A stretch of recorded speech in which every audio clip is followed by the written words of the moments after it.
It is a spectacular summer evening in Toronto, Ontario, Canada, and the fans filing in for some baseball as the Yes Network presents New York Yankees baseball. It's the Yankees against the Blue Jays in the first game of a four-game set from Rogers Center. Hey everybody, Ryan Rucco alongside John Flaherty. So happy to be with you this Thursday evening for Yankees baseball on Yes. Yankees come here after a late night at Citi Field, dropping a couple of games to the Mets. They turn to Carlos Rodon tonight as we take a look at the Home Depot getting it done pitching matchup. You see the numbers on the season for Rodon are strong. Same can be said for Jose Barrios. Barrios has struggled over his last few starts. We know Rodon has as well. John, what is the difference between when Rodon is going well versus what we've seen the last two outings? You know, Ryan, we know that Carlos Rodon is a fastball pitcher. He lives and dies with this pitch. When he has life, when he can elevate it in the zone, he's going to get some swings and misses. When he doesn't have life and he doesn't locate, it can end up in the seats. That's what has happened to him his last two outings. Fastball command has not been great. The Red Sox and in this game the Braves, they made him pay the price. And the rotation in general has been paying the price after being an enormous strength to begin this season. The last 7 starts since Garrett Cole's debut, the rotation has pitched to a lofty 9.58 ERA. Meanwhile, the Blue Jays having a really tough season up till this point. They're in last place in the American League East. But one guy we know can hit always, and he really has been of late, Vladimir Guerrero Jr. You know, Ryan, the one thing that we know about the Blue Jays in the past, they can really swing the bats as a club. This year, not so much. It's pretty much been Vladdy Guerrero. Everybody else has been dealing with injuries. They've not been performing offensively.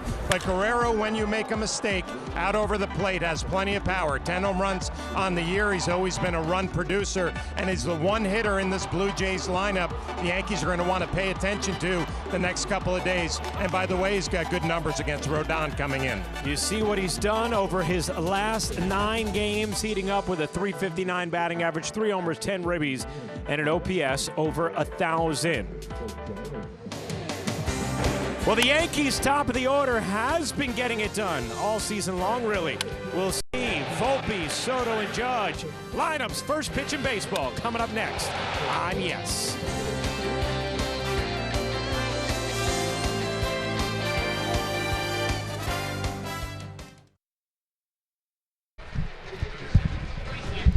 How much? 30. Ryan Spare. Is that, yeah, that sounds way better to me. Okay, so I'm going to be on the spare now? Okay.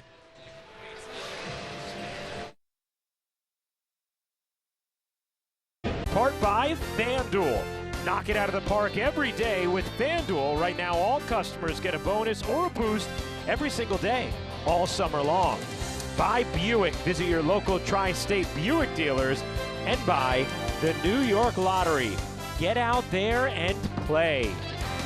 Well, we see Aaron Judge, who just moments ago was officially named to his 6th American League All-Star team, the leading vote-getter in the majors. And as the leading vote-getter in Phase 1 in the American League, he is assured a starting position, so congratulations to the Yankee captain. Yankees and Blue Jays getting ready for the first of 4 in Toronto. Let's take a look at tonight's Yankees starting lineup, brought to you by TikTok. Anthony Volpe leading off, followed by Juan Soto, Aaron Judge, Alex Verdugo batting cleanup. Ben Rice back in there batting 5th. Jahmai Jones gets the start at 2nd, with Gleyber Torres getting another day on the bench. Austin Wells, Oswaldo Cabrera, and Trent Grisham round out the Yankees starting lineup.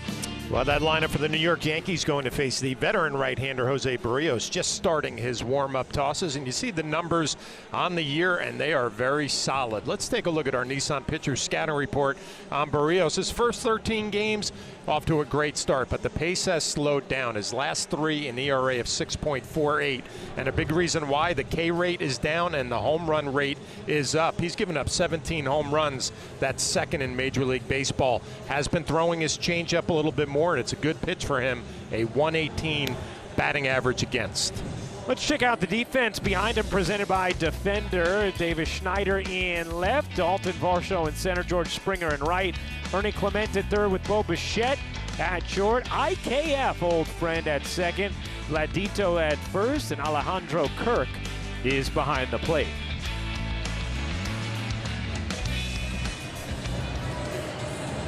Let's take a look at the keys to the game, brought to you by your local Kia dealers. Well, there's got to be more than a two-man show for the Yankees. It's been Soto and Judge. The rest of the lineup has to contribute. And speaking of Judge, great numbers against Berríos coming in, a .414 batting average with 4 home runs. That includes the postseason, so that's a matchup to watch. And if you're looking at the other side, just stay away from Vladdy, the big bat in the middle of the lineup. Love that shot of the sun as Judge is coming up out of the dugout. I thought you were going to say you love my keys. Well, I loved your no, I loved your keys as well. I did. And we are underway with strike one. Anthony Volpe swinging through a 93-mile-an-hour four-seamer. We know the Yankees looking to get back on track after dropping a couple at Citi Field, struggling over the last couple of weeks. That is tip foul, 0-2. Yankees have lost 4 straight series, 5 of their last 6 after they had lost only 3 of their first 22 series. Yeah, Ryan, I think Aaron Boone has said it perfectly. This is the grind of a big league season. Times like this happen. It's how you respond here in the first game of the series against the Blue Jays. And one of the things that he talked about before the game was that he loves the feel in the room even as they've gone through this, and said it reminds him of the way the room has been even as they've been red hot, that there's just been a focus and not dwelling on results, good or bad, from this group, as Volpe starts the game off with a single to center field.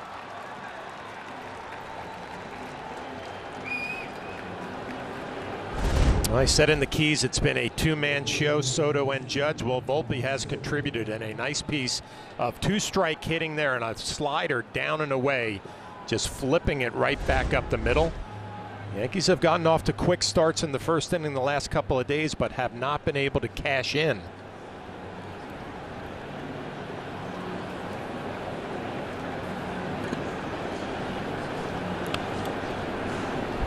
Here's Juan Soto.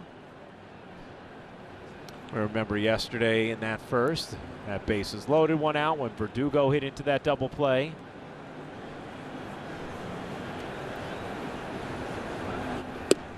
And there's a strike on the outside corner at the knees, 0-1 to Juan Soto.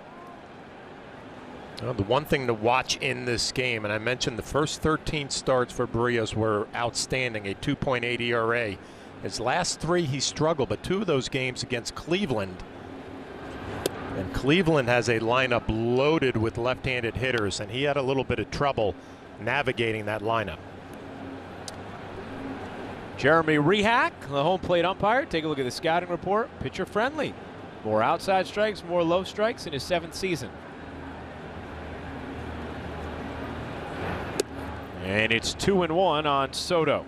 Yeah, there's that changeup that he likes to throw, 118 batting average against, but Berríos also likes to run that fastball in on the lefties, bring it back to the inside corner, but he's been getting beat with that pitch. He might stay away from it here to Soto. Soto pops it up off third. Clement just in foul ground makes the catch for the first out. Let's take a look at the game time weather presented by Bigelow, the official hot tea of the Yankees. Boy, it feels like June in Toronto, and that is a good thing, John, because June in Toronto is glorious. 68 degrees, a nice crisp air. You see that shot right there of the high sky in Toronto when the dome is open? Yeah. Did you see me like? I actually did. I actually flinched over here. You really did flinch. And I was thinking, oh no, does John not like 68-degree nights? Judge drives that in the air to right field and deep. Springer on the track in the corner with room makes the catch for the second out as Judge gives it a ride, and a bid for number 31 but comes up just short.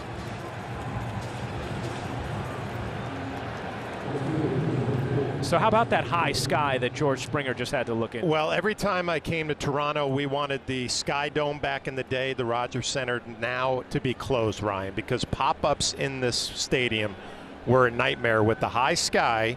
And also Meredith talked during the pregame show about which way the wind was blowing. It's not the easiest place to get a feeling for that. So I feel for Kirk behind the plate. I feel for Wells on the Yankee side, because when those pop-ups go up with the roof open and the high sky, it's an adventure. Go get them. Good luck. Here's Verdugo, broke his 0 for 22 with a couple of singles at the end of last night's loss to the Mets. 2-0. He's ahead here on Barrios. You know, I'm glad you brought that up, Brian, because the Yankees really need him to get going. They need Glaber to get going when he gets back in the lineup, and they need protection, especially for Aaron Judge, because it's getting to the point. Why would you pitch to him if you're an opposing pitcher? Or you feel the loss of Stanton so badly because he had been so productive as that third bopper lurking in the lineup. Now, obviously, early in games or maybe late in games when you have a big lead, you come right at them. But if there's any big spot in the middle to the late innings, you'd just expect opposing pitchers to pitch around Aaron Judge.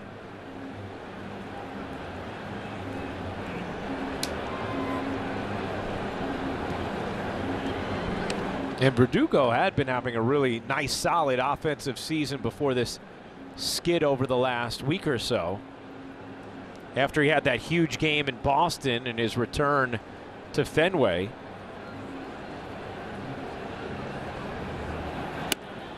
That misses away, and it's 3-1 on Verdugo with the rookie Ben Rice on deck. Let's see if Anthony Volpe's on the move here with his 15 stolen bases. You trust Verdugo. If he gets a pitch to like, put it in play. If not, you take your walk. Doesn't look like he's going anywhere. And he takes his walk. Verdugo on, and the Yankees once again with a couple of base runners in the first. This time it's first and second, 2 out, and Ben Rice coming up.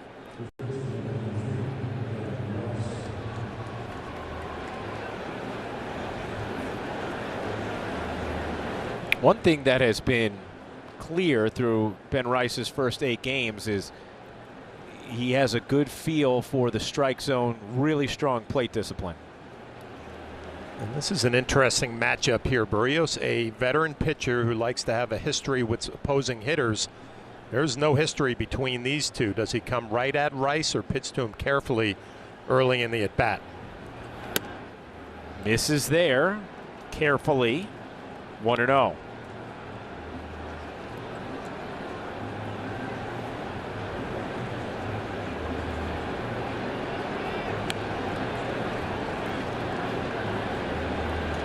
Rice still seeking his first extra base hit. 6 singles through his first 8 big league games. Takes that one down the middle, 1-1.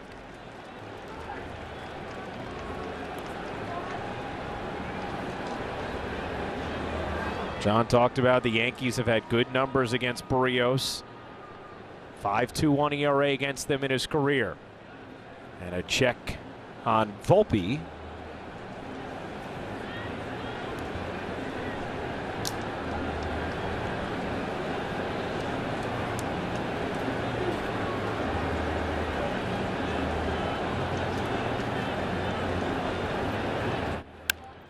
Rice skies that into shallow left, down the line. Clement makes the catch.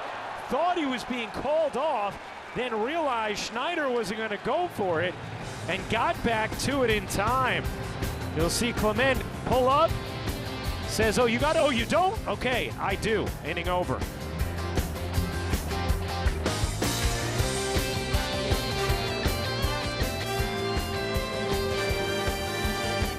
Kirk and Ernie Clement. Carlos Rodon on the bump tonight in Toronto. Just finished up his warm-up tosses. There are the numbers on the year. We'll look at our Nissan pitchers scouting report. Had a tough time against Boston and Atlanta. 13 runs, 12 earned against those two clubs. And the big reason why, having trouble with the heater. The fastball has been turned around, and because of that, he threw more changeup his last game. 21.5% changeup. So maybe we see that pitch a little bit more tonight. Talked about the struggles of Bo Bichette this season. He has struggled even against lefties, hitting just 140 against them this season. That is not the norm for Bo Bichette. who hits that hard on the backhand. Volpe can't grab it, upset with himself. It's going to be a leadoff single for Bo Bichette. Bichette spent some time on the IL with a calf strain, but he's always been an aggressive hitter. Hunting that first pitch fastball that I mentioned has been turned around the last couple of outings against Rodon. You see Anthony Volpe frustrated he can't come up with that backhand. Even if he did, off balance would have been tough to make an accurate throw across the diamond. Here is Isaiah Kiner-Falefa. Takes a strike. IKF hitting .378 during a 10-game hitting streak. Signed a 2-year, $15 million deal with Toronto back in December.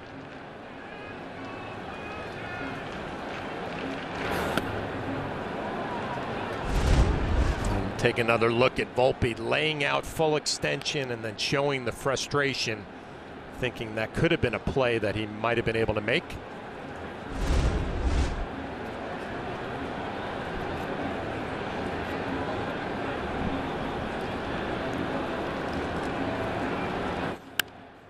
Well, and you understand why he's frustrated, John, because it feels like he makes every single play over there. As we check out the defense presented by Defender, Verdugo in left, Grisham in center, Soto in right, Cabrera and Volpe on the left side, Jones and Rice on the right side, and Wells behind the plate with Judge DHing.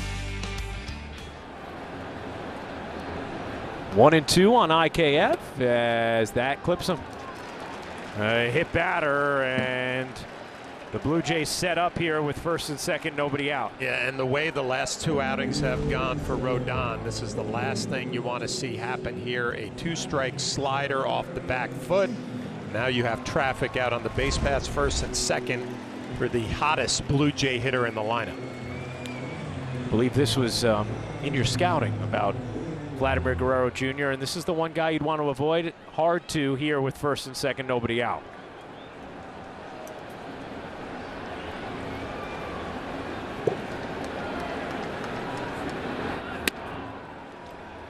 Wow. Call the ball. 1-0.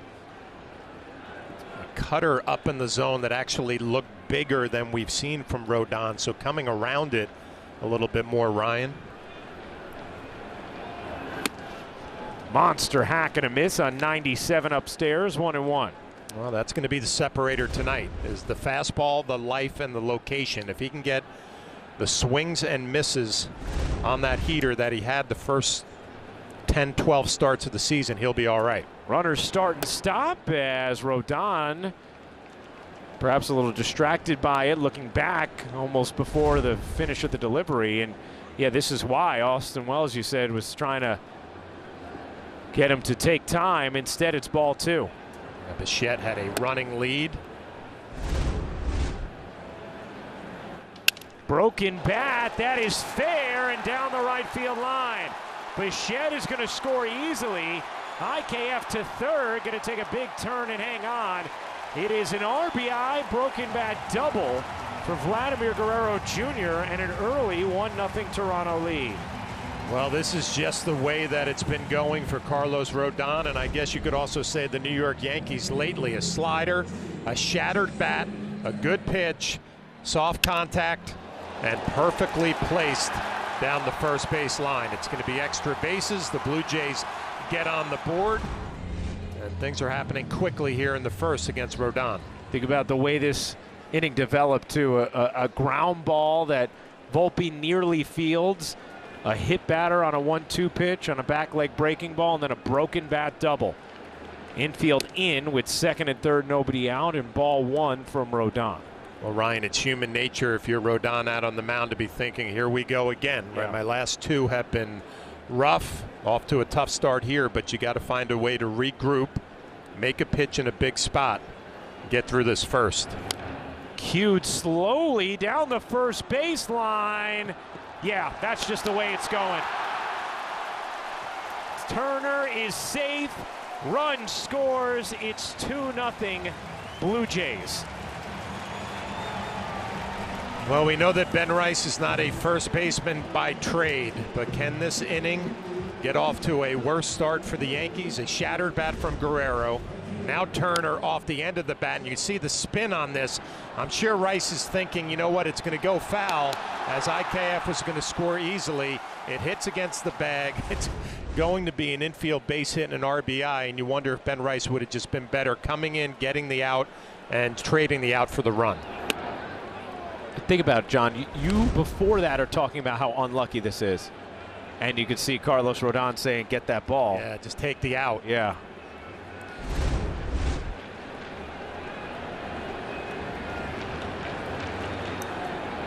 Springer, big swing and a miss. I mean, you're already talking about how unlucky this thing has been, how it feels like when it rains it pours, and then you get a ball that hugs the line and hits first base. And I know what Ben was probably thinking. This is going to go foul, and we'll save that runner from scoring.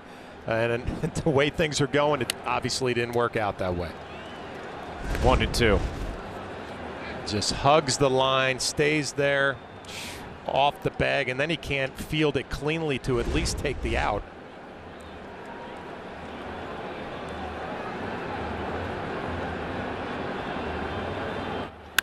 That ball is smashed high and deep to left field, and oh, it's pouring.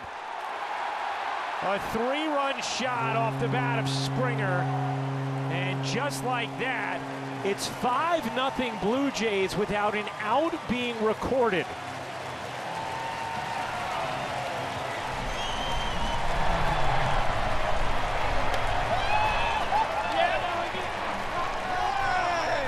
Well, a lot of soft contact in the first, and now the exit velo from Springer, who squares up another fastball. It's been a common thread the last 3 games for Rodon.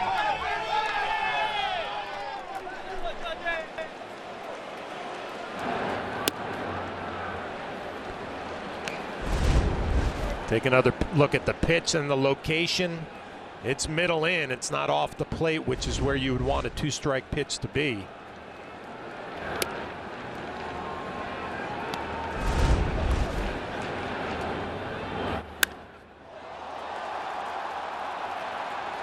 The only question was, would it stay fair? And it certainly did. Nothing had really been hit hard this inning prior to that.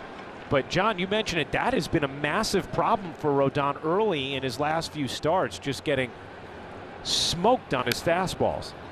Yeah, Aaron Boone talked about it before the game, mentioning a lot that the location wasn't really where he wanted it to be. And, again, it's middle in. It should be corner in off the plate. And a guy like Springer, who's starting to heat up a little bit lately,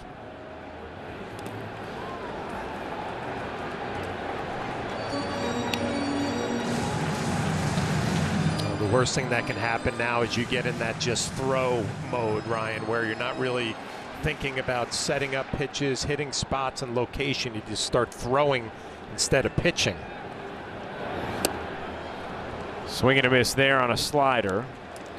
Schneider is down on strikes. John, you talked about the psychology for Rodon. See that slider down and in, and dealing with a couple of bad breaks early. But then how about also a 3rd start in a row where he's struggling and obviously knowing what he went through last year and probably trying to keep those demons away as well. Yeah, I would hope that those demons aren't coming back because of the strong start that he had to his season, kind of put all those away. But there's no doubt, whether you're a hitter or a pitcher and you've been going through it and you get off to a tough start in the first inning, it's human nature to say, here we go again. Now you got to regroup. You got that first out of the inning. You start thinking, how am I going to get my club deep into the game? Try to keep it here 5-0. Grounded hard to first. Ben Rice backs up, knocks it down, and out at first is Varsho, with Rodon covering to complete the play. I wonder if the Blue Jays are going to want to take a look at this, as Varsho was hustling down the line. It looked like Rodon got him. Yeah, he did. And a look at Rice, kind of gets eaten up by this ball, but hangs in there.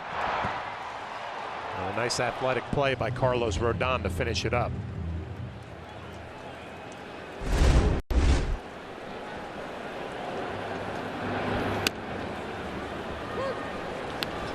Kirk takes a strike. You mentioned it before, John, but worth reminding the audience, Rice, a catcher by trade, learning all the nuances of playing over there at first base still. Not an easy transition to make, especially doing it at the big league level.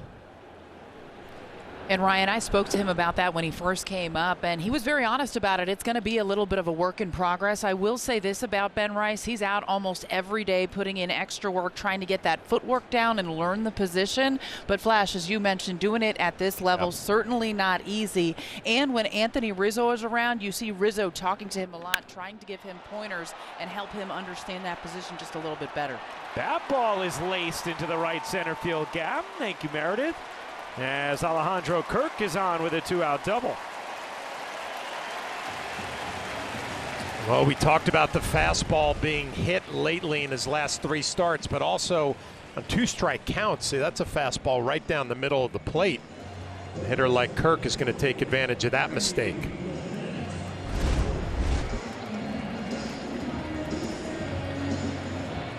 $18 runs allowed for Rodon in his last 9 1/3 innings.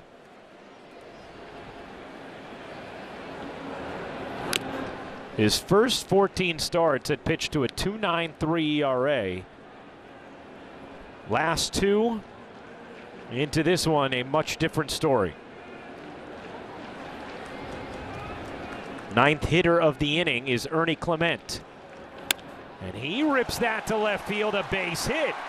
Kirk is going to have to stop at third. And runners on the corners now as the Blue Jays have batted around. Matt Blake has to come out and give Rodon a little bit of a break here. 30 pitches already. The number 9 hitter gets a slider that just rolls down and in. He's able to loop it into left field.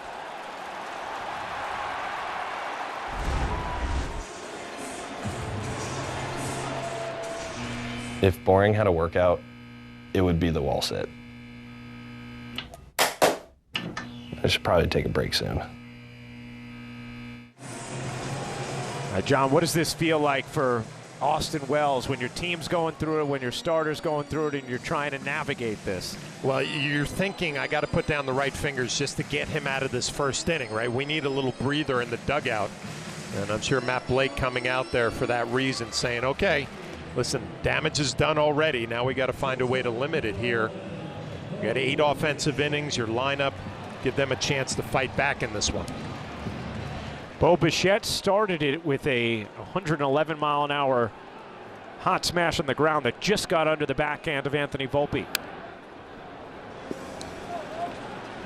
Well, you're seeing the game plan from the Blue Jays. Bichette swung at the first pitch of the game, just swung at that first pitch. They're going to be aggressive, hunting that fastball early.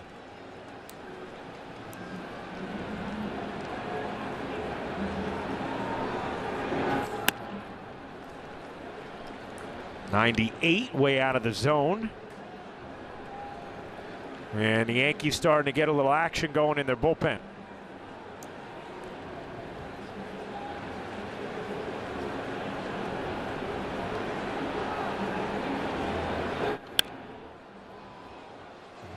Yuendrys Gomez sent down after the workload that he had.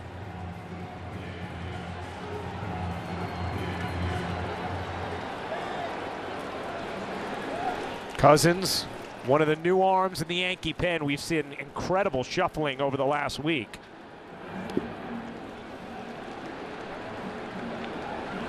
Good play by Wells there to block that curveball down with 2 strikes. Rodon making sure he makes a quality pitch with 2 strikes.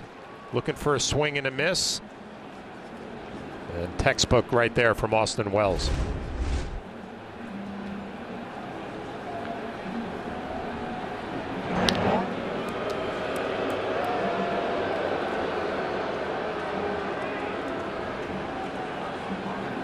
Just amazing the difference in what the Yankees have gotten out of the rotation first 2.5 months of the season compared to the last couple weeks. Rodon trying to keep it right here, and Bichette battling.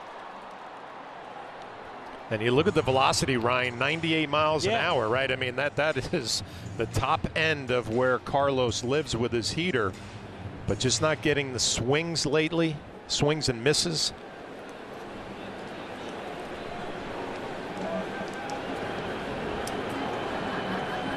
The 2-2. Again, Bichette spoils a pretty good curve there. Still 2-2.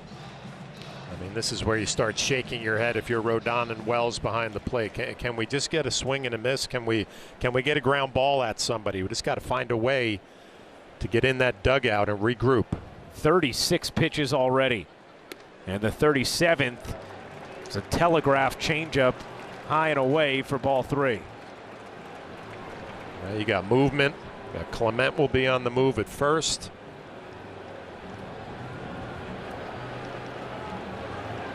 With 3-2, 2 outs, Clement will indeed be off as Bichette fouls it back. A pesky at bat here from Bo Bichette at a time where Rodon is just praying for an exit to the inning, about to throw his 39th pitch with 5 runs already in.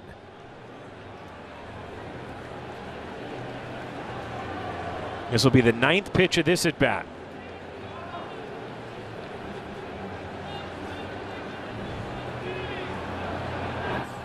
Bichette chases, and the inning mercifully ends for Rodon and the Yankees. But damage done. Blue Jays lead 5-0 after 1.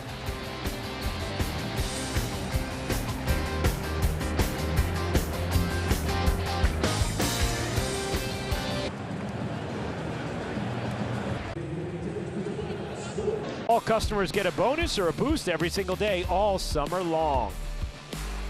Well, this was interesting in between innings, John, to see Carlos Rodon talking with Luis Rojas, the third base coach. It's just not something you normally see in between innings, an interaction between a starting pitcher and the third base coach. And this obviously after Rodon gave up 5 runs in that first. Yeah, and I can't quite figure it out, although Rojas is responsible for the running game. But there was nothing in that inning that you would say there was a little confusion on how to negate the running game. Right. So not quite sure what was going on there. And that's why you always got to stay tuned to the WB Mason postgame show, because that's where Meredith Marakovitz gets us all the answers that we want. No pressure, Mer.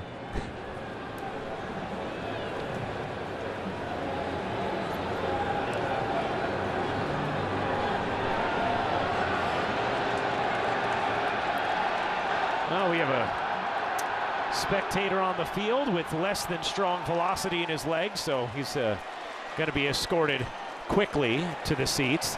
Yeah, Meredith, right? No pressure that we put on you when we just throw out the specific questions. The answers you want, and perhaps some you don't want either, but you're going to get answers. I'll tell you that much. That's what you get on the WB Mason post game.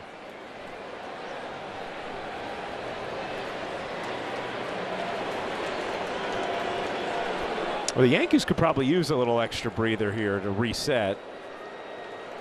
You know who could use a little extra breather is our good friend Susan Waldman, who's not feeling great. So we want to send our best wishes to Susan back home. Get well soon. We miss you, Susan. Feel better. And you know she's watching, right? Absolutely. She's dialed in. She doesn't miss a pitch. Feel better, Suze. Is Susan your walking buddy here in Toronto, too? She is. Yeah, so. All right, John and I will pick up the slack. Who's going to go for tea across the street? Because we usually do that as well. John? You know, I just love the way Ryan threw that out there. John and I will. No. You can take care of that, and John will figure out the rest on his own. Lucky for you both, I'm incredibly self-sufficient, so I'll be just fine on my own. By the way, great article in the Boston Herald today about Susan as a Boston Celtics fan, that after 50 years in New York, she still bleeds Celtics green. Awesome story. And I know she does, because whenever I do a Celtics game, I always get a text from Susan. If they're cold from 3, I usually get multiple texts.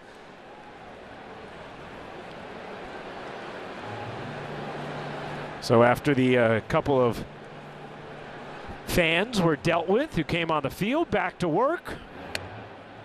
And 2-0 on Austin Wells. By the way, just to reset how the Blue Jays scored in that first, in case you're just joining us, it wasn't a lot of hard contact early in the inning. You had a ground ball single just got by Volpe, a hit by pitch on a 2-strike breaking ball, a broken bat double for Vlad Guerrero Jr., and then a trickled ball down the line off the bat of Turner that Ben Rice rolled thinking it was going to go foul. It hits the bag. It's 2-0 already after that. And then George Springer, the big blow, a 3-run homer. Now, Ryan, with all of that being said, there's Springer with a 3-run home run.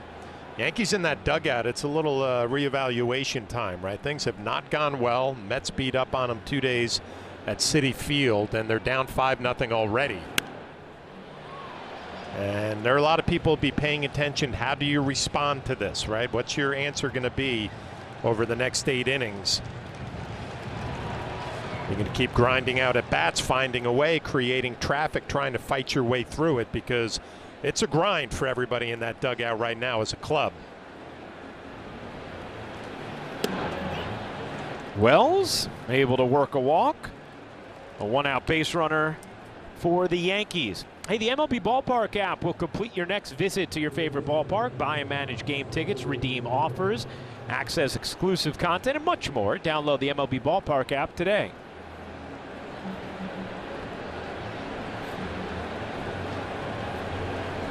Here's Oswaldo Cabrera. Some good at-bats last night. Back in there tonight, but at third base with DJ LeMahieu just getting a day.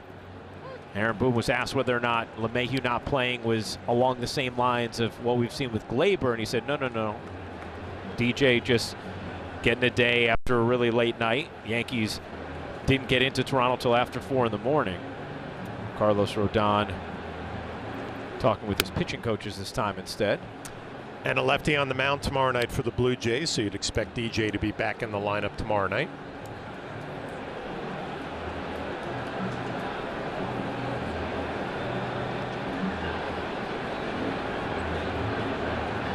The 1-1. 1-2.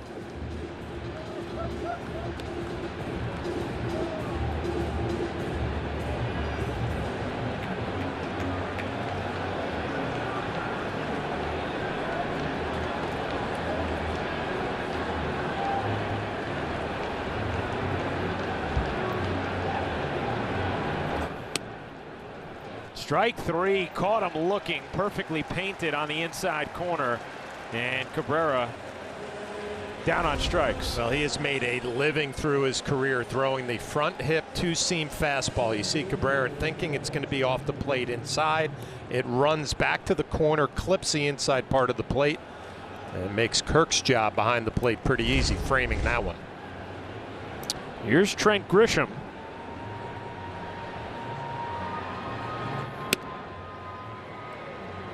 That just misses 1-0. Grisham getting the start in center field tonight with Judge DHing.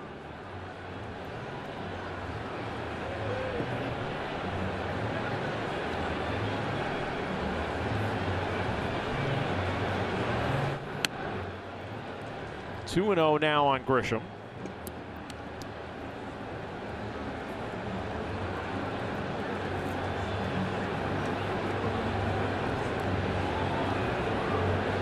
Barrios in year 2 of a 7-year, $131 million extension.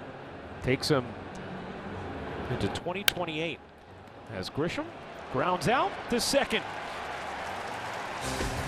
Through an inning and a half, Blue Jays 5, Yankees nothing.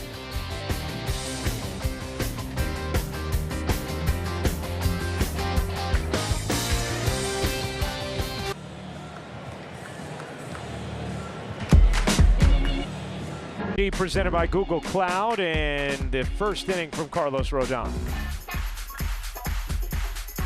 Well, you see the fastball for the home run on the inner half. 3 4-seamers, 2 sliders, and the curveball.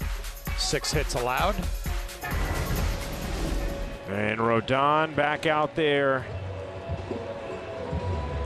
for the second, with the Yankees trailing 5-0. 8th straight game that the Yankees' opponent has scored first.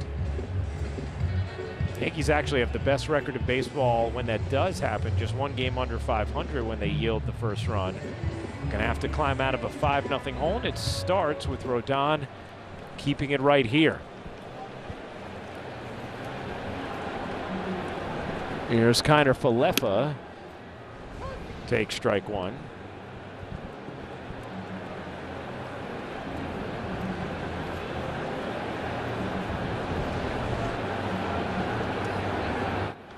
Kiner Falefa jolts that down the left field line. If it's fair, it's gone. It is foul.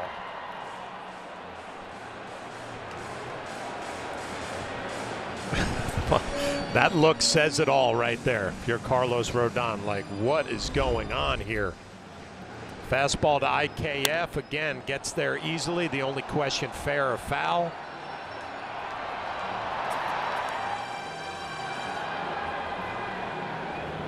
Didn't miss by much. Yep, that says it all.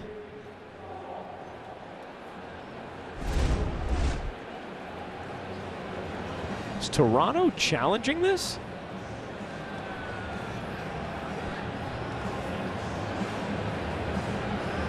Perhaps the umpires are just reviewing it on their own. Yes, I believe that is the case. I mean, if this gets overturned, then Carlos. I was going to say, if that gets overturned, Carlos Rodon's like, you got to be kidding. What's going on here? I walk back to New York. I just saw it right there, a little shake of the head, and said, come on, let's go. Try to find a way here. Well, and John, obviously, the Yankees are going through it right now, and there's the reality of, hey, you're in the 5-0 hole, but it's the second inning. You keep it right here. There's a lot of innings left for your offense to get back in this game. He does the same thing. 1 and 2 again on Kiner Falefa and hits him with a down and in breaking ball. Well, obviously, we've talked a lot about the fastball, and now going with the slider again to IKF and a bigger break off the back foot, but where's the cutter gone, right? At the beginning of the year, we were talking about this cutter doing a great job keeping right-handers honest and getting some swings and misses with the lefty, and I think there's been one cutter tonight that he was around, and it was almost like a small slider, right? So obviously he doesn't have a great feel for it. The changeup was a good weapon in his last outing, went to it a little bit more. I think we've seen one of those. Guerrero flicks it out to center. There was another changeup, and he retires Ladito on it. And again, you're not going to have all of your stuff, all of your good pitches every outing. He's trying to figure out, what can I go to here to get a swing and a miss or at least some soft contact?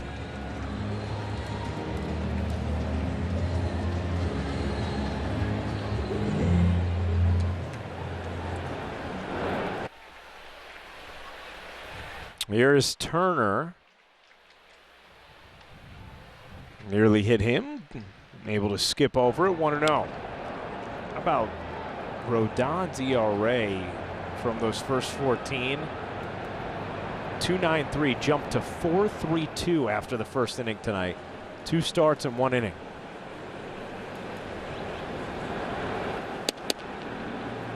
It's a crackling fastball down the middle. 1-1.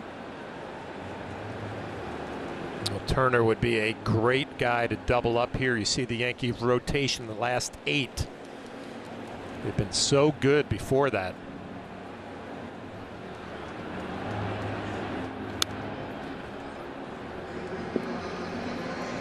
But I'm thinking up here, Ryan, okay, you got Turner at the plate. Let's try to get a double play ball and get out of here, keep the pitch count down this inning. Does Carlos Rodon have a pitch to get a ground ball consistently, right? He's more of an elevated fastball guy, a swing and a miss at the slider, down and in. Changeup might be a pitch to get a ground ball. Cutter.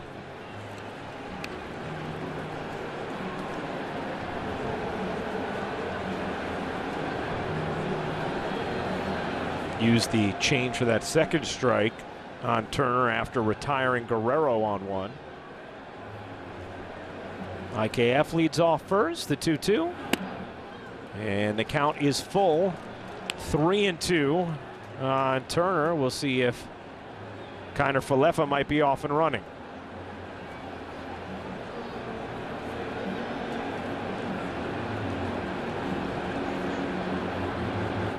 Ball 4.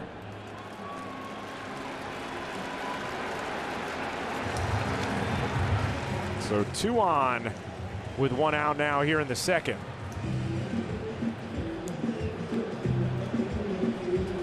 The walk rate has been up a little bit for Rodon as well over the last few starts.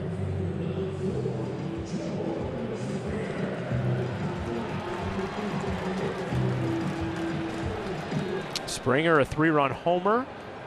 The big blow in the first. He has had a really tough season.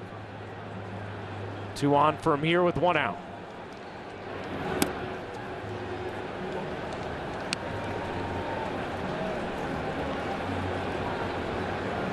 Moved out of his customary leadoff spot in mid-May. 3-time All-Star, 2-time Silver Slugger.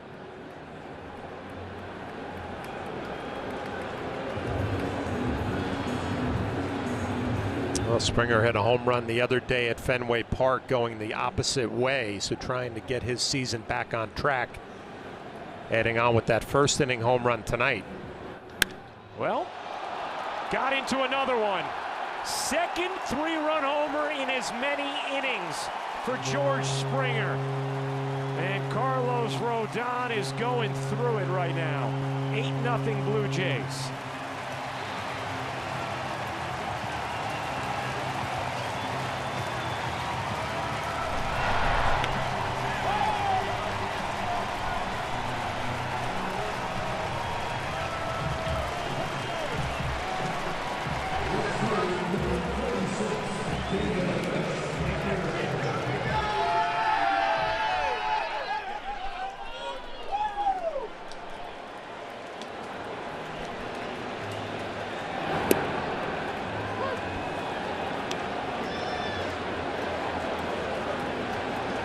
Another bomb served up by Rodon to Springer. Rodon is a fastball pitcher. Springer is a fastball hitter. And the location has not been good for Rodon tonight. To Springer, 2 fastballs, 6 runs driven in, 2 home runs.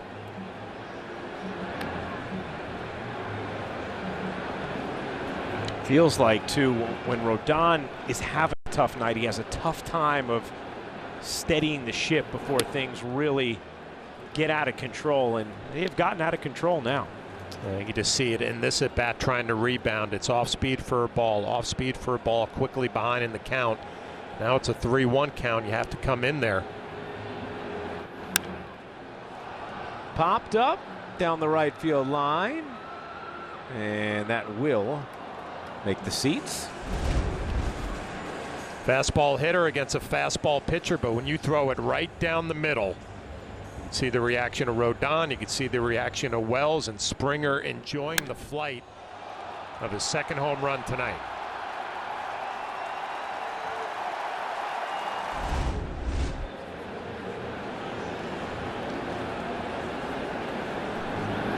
Swing and a miss as Schneider's down on strikes.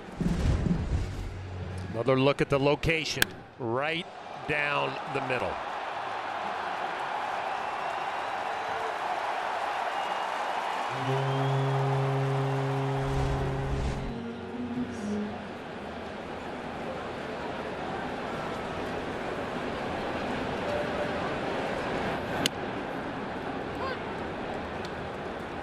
Strike to Varsho.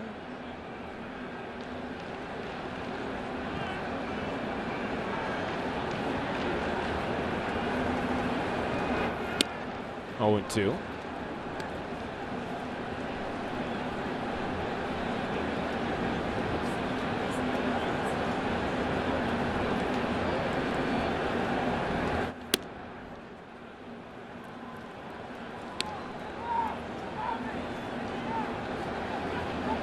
There is nobody warming in that Yankee bullpen, so this is on Carlos Rodon. Figure out a way. Strike 3. Varsho down, looking for the damage done. Another 3-run shot from Springer, 8-0 Toronto.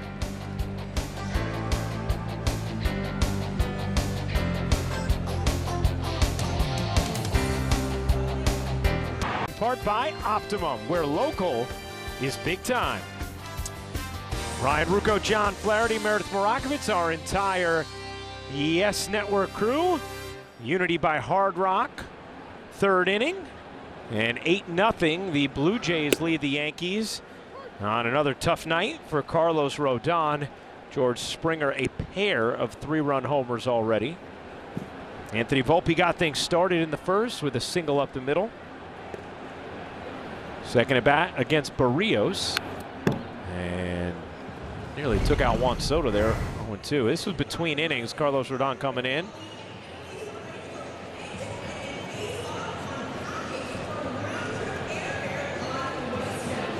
You would think, John, at this point, the Yankees would just leave Rodon out there for a couple of innings to save the bullpen. Volpe down on strikes. And I was talking to some guys on the field before the game, and we were talking about starting pitching and the responsibility. You know, and back in the day, it was a responsibility. I got to go 6-7 innings, and maybe that's gone away a little bit. But I think in a game like this, if you're Carlos Rodon, hey, let me go out there. Let me try to figure this out. Let me try to save the bullpen, work on some things moving forward, and at least give a couple of innings off of the bullpen tonight.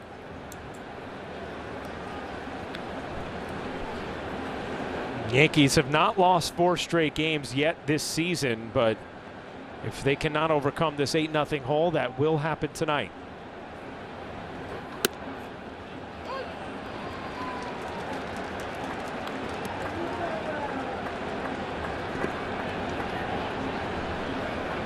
Now, the one thing we know, John, is when you're down this much, Aaron Judge probably gets some better pitches to hit.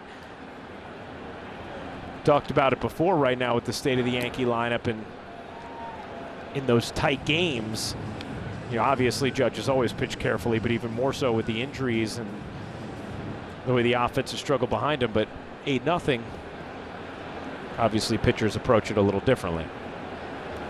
Judge right now on deck.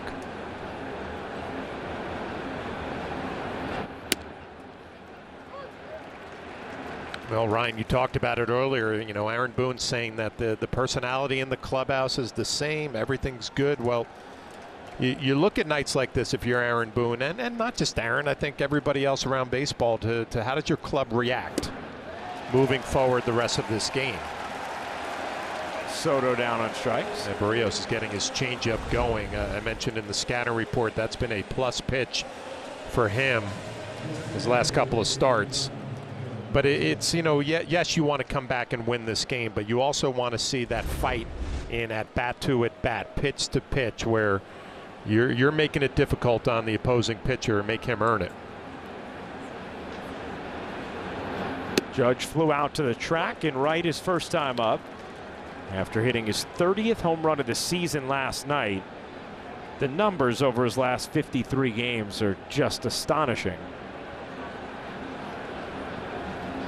Last 53 games entering tonight, a .380 batting average, a .496 on base percentage, a .908 slugging, 26 homers and 64 ribbies in those 53 games. 64 RBIs in 53 games.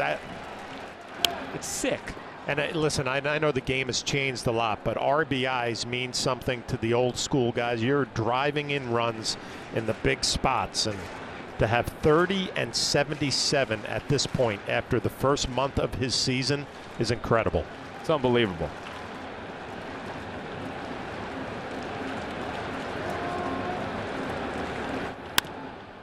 If you take just his home runs since April 27th, he would be tied for the major league lead.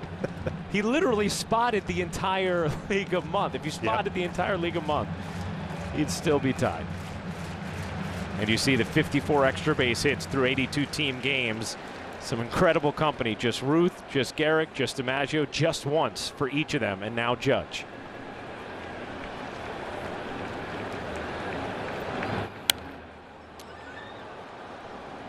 You talked about it, John. How are you going to take your at-bats? How are you going to handle things when you're down 8-0? He obviously takes no at-bats off. Battling here. Yeah, you can say, you know, Juan Soto, we've been so impressed how he doesn't take a pitch off. You'd say the same thing about Aaron Judge. I mean, locked in every pitch, every at-bat. That one just misses. 1-2. When you're Aaron Judge up at the plate, that's a ball. It's down and away. Barrios wanted it, doesn't get it.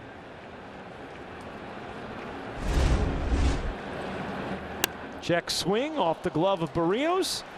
Right to Kiner Falefa. 1-2-3 third for Jose Barrios. 8-0 Blue Jays through 2.5.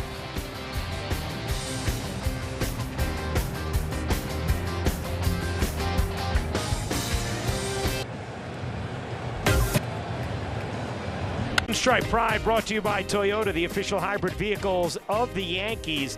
Tonight's picture was submitted by Erica. Her son Angelo is always ready to cheer on the Yankees. What up, Angelo? Use the hashtag Toyota Pinstripe Pride and mention yes in pictures you post to social media to reflect your love for the Bronx Bombers. We might spotlight you in a future game. Bottom of the third inning. The Unity by Hard Rock third. Oh yeah, that guy's catching all the action. Jersey's draped. Blue Jays an 8-0 lead on the Yankees after some bad luck for Carlos Rodon the first few hitters and then everything falling apart. A 3-run homer he served up to Springer, and then Springer hit another 3-run homer in the second.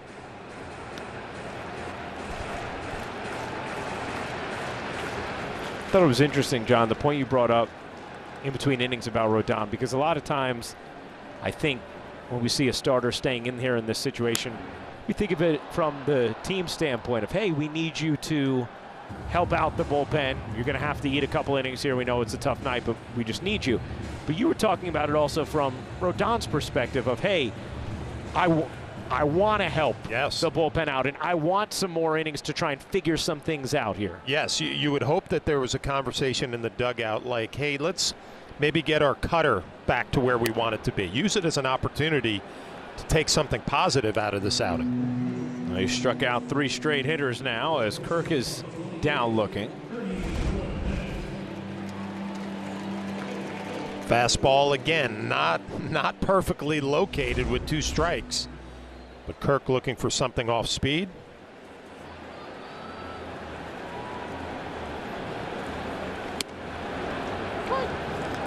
Good change up there and got Clement to go around.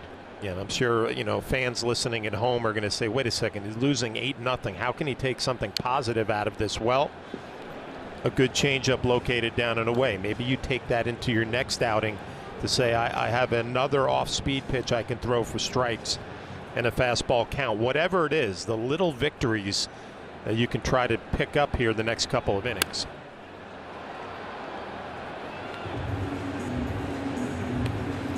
Right. Nobody is sitting here saying, oh, there's a macro win to be had in a start like this. Of course there's not. But those micros, maybe you pull something out and build on that moving forward, because clearly Rodon looking for answers right now. Well, the first thing that I would be thinking if I'm Austin Wells behind the plate, we got to do a better job locating the fastball. That's an 0-2 heater. That's, yeah, it's middle of the plate, up a little bit. But the location with the fastball, and every pitcher will tell you this, is the key to everything else falling into place. And that's what's been missing the last couple of outings from Rodon. Swing and a miss. Backdoor slider that Clement chases, and 4 straight strikeouts from Rodon. Fastball middle, then a backdoor slider. And again, we've seen a changeup down and away for a strike, a backdoor slider. So some positive signs that he might be able to take into his next start. There's Bo Bichette. Started off the Blue Jays offense in the first with a single. A lot of talk about Bo Bichette and Vladimir Guerrero Jr. and whether or not the Blue Jays could be open to dealing either of them, with them set to be free agents after next season. And this team struggling as much as it has thus far this year.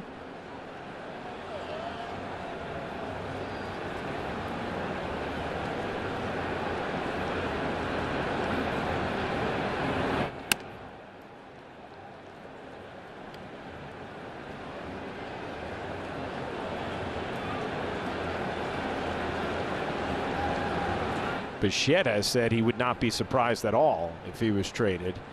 But GM Ross Atkins has dismissed that notion as he chops it slowly to third. Bare hand by Cabrera, across in time. Nifty play by Oswaldo Cabrera for the final out of the third. Realized he didn't have time for the glove, took a weird hop as well. He said no problem.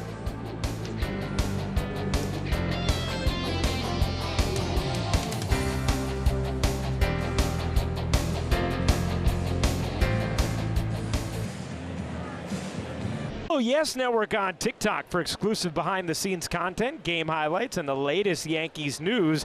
Don't miss out. Join the ultimate sports community today. What a beautiful shot, huh? Cadillac scoreboard, 8-0 Blue Jays.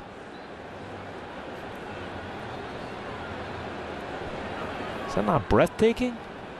I was glad everybody made it to Toronto. Ooh, there was all kinds of travel issues getting here. The Yankees didn't get in till after 4 in the morning last night. Meredith and I both had multiple canceled flights, changes of airports, delayed flights. I had a lovely dinner in Toronto last night. I was just going to say, there's one guy that got here, felt good about it, had no issues. Plenty of sleep, woke up early. Thinking about you guys, though, all day. Yeah. You know? Brian, I feel like he's just rubbing it in. I don't think he was thinking about us at all. No. He wasn't. He was thinking about that dinner he had. Well, sometimes you just get into town early, give yourself a little bit of extra time to prepare for the 4-game series. And I thought for sure I was going to see you in the studio alongside Jack Curry last night. Hey-o. Took me off the schedule. You only play the schedule that's put in front of you, Meredith. Hey, when they take you off, you don't put yourself back on. Certainly do not. Lesson learned. Verdugo walked his first time after singling his final 2 at-bats last night.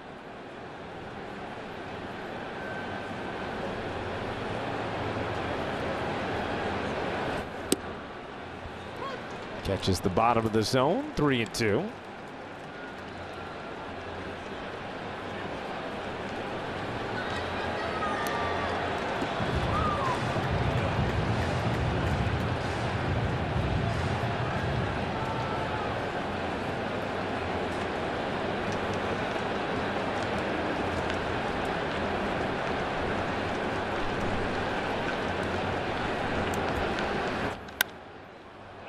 Fly ball, shallow left. Schneider in. 1 down. A Yankees fans' fireworks night is back again this season. Come out to the stadium on Wednesday, July 3rd to watch the Yankees take on the Reds and stay after the game for a post-game fireworks show courtesy of Baby Ruth. Tickets are going fast, so get your tickets today at Yankees.com.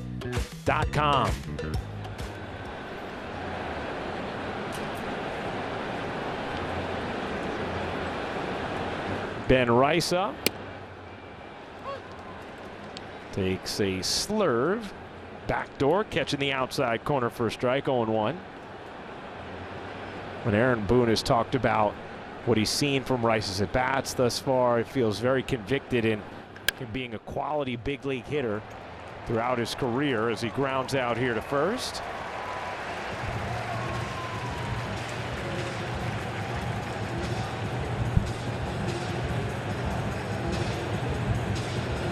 With the injuries the Yankees have offensively, they're going to need a Rice or someone else to step up and take a little more of an offensive load than they otherwise would have.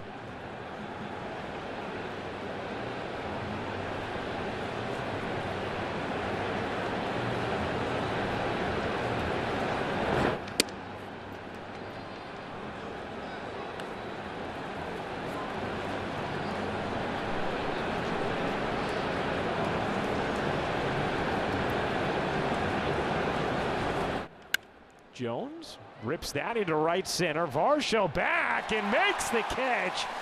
He's an outstanding center fielder, and he caught up with that one beautifully. 1, 2, 3 go the Yanks in a 10-pitch fourth.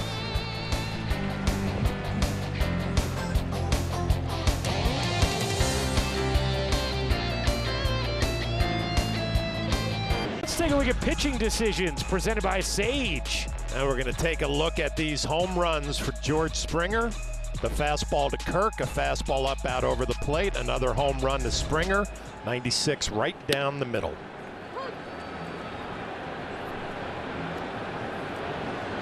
Eight nothing Blue Jays. The bottom of the fourth inning, first game of a 4-game set. Rodon worked a 1-2-3 third after giving up those 8 runs in the first 2. Let's stay away from the slider down and in here. He's hit Kiner-Falefa 2 consecutive at-bats with 2 strikes on sliders down and in. Fastball up and in. Again, it's the small positive steps, Ryan. A fastball in off the plate with 2 strikes sets up maybe something backdoor away. There you go. Yeah, we're pitching a little bit now. Yeah. And that's what you're talking about, of the little things that you might be able to pull from and try and build on. I would already say the changeup is a better pitch now than it was at the beginning of the game. Yeah. Line drive, Volpe picks the hop, fires a one-hopper to first, not in time, as Kiner-Falefa beats it out for an infield single. And an 11-game hitting streak for IKF. Yeah, you can see Anthony Volpe shaking his head. It's kind of an in-between play because IKF gets jammed. I don't know if Volpe thought it had more steam on it, but once he was back on his heels, he was going to have a tough time getting enough strength on the throw to get IKF.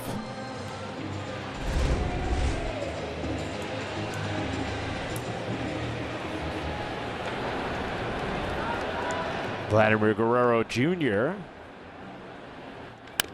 chops one to third, should be 2, on to second for 1, and there is the 5-4-3 double play. Well, we were talking about what pitch could get a ground ball for a double play. It's a 4-seam fastball. Easy play for Cabrera. Over to Jones, and nicely turned.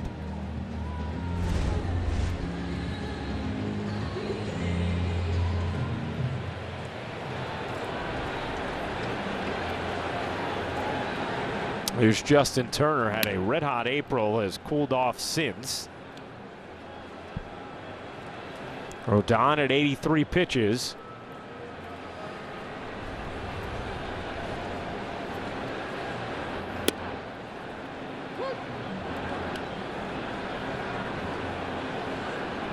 Gleyber Torres sitting for a second straight day. Aaron Boone said he thought he probably would be back in tomorrow. Talked about how confident he was that a resurgence was coming for Gleyber and how important he is to the Yankee offense. I thought it was interesting. Aaron Boone was talking about, did a little work in the cage yesterday with the hitting coaches, and you know, there's a fine line when you get a couple of days off. Do I just completely stay away from it and not do any work? That might help me, but I mean, all these guys are competitors and they're saying, I want to figure out what I'm doing to get right. So Gleyber took a few swings yesterday. I'm sure he did the same today. Strike 3, backdoor slider, catches the outside corner. A sharp fourth for Rodon. Blue Jays lead at 8-0.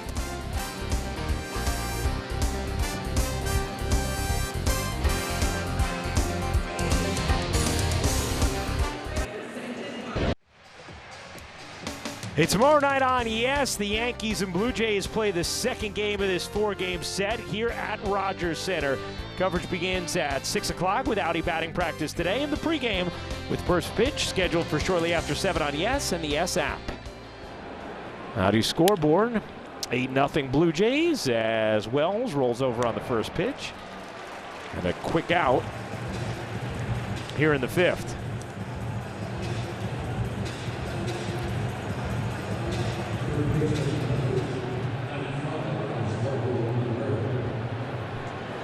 Here's Oswaldo Cabrera, struck out looking his first time up. Yankees with the 1 hit thus far, and it was the Anthony Volpe single to lead off the game.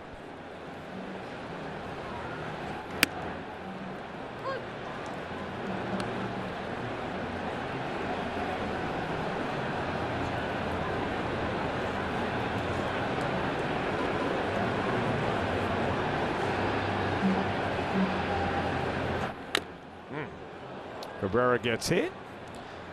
The Yankees have a one-out base runner.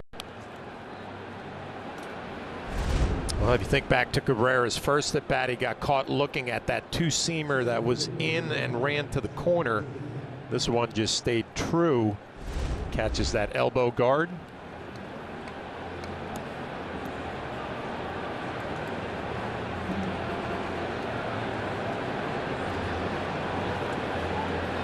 There's Trent Grisham.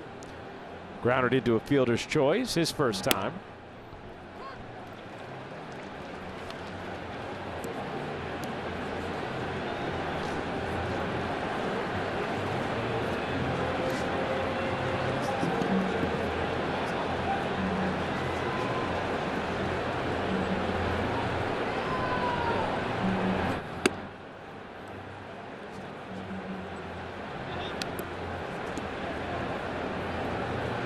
John, this is my first time checking out the new Corona rooftop patio out there in right field. Very nice. What do you think of all the improvements or the changes? I think it looks great. Yeah, they did a good job. I think we should broadcast the game from there. Grisham drives that in the air to left field and deep. Schneider back at the wall, and that is gone.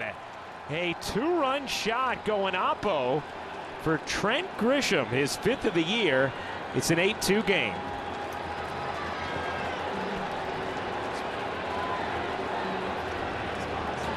Well, Trent Grisham going to get more playing time with Giancarlo Stanton out of the lineup for a few weeks. And the one thing that he has shown through his brief Yankee career, he has some pop. The ability to drive one the other way on a fastball that's elevated the other way. A two-run shot trying to get the Yankees back in this one. I mean, you're right, John. At 5 home runs and the amount of at-bats he has, just 68 at-bats. That's not a bad number. You talk about a gold glover in center field defensively and the ability to drive a ball out of the ballpark the other way, hitting 9th in the Yankee lineup. Now Volpe skies that into right and deep. Springer with room just before the wall makes the catch for the second out.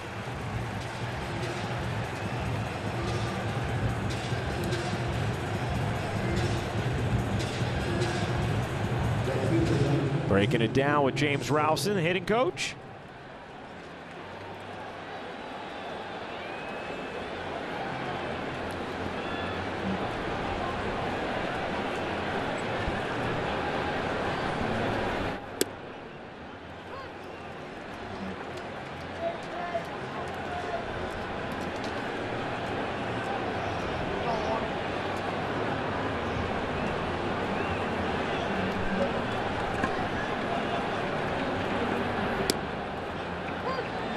There's a strike that Kirk couldn't handle. 0-2.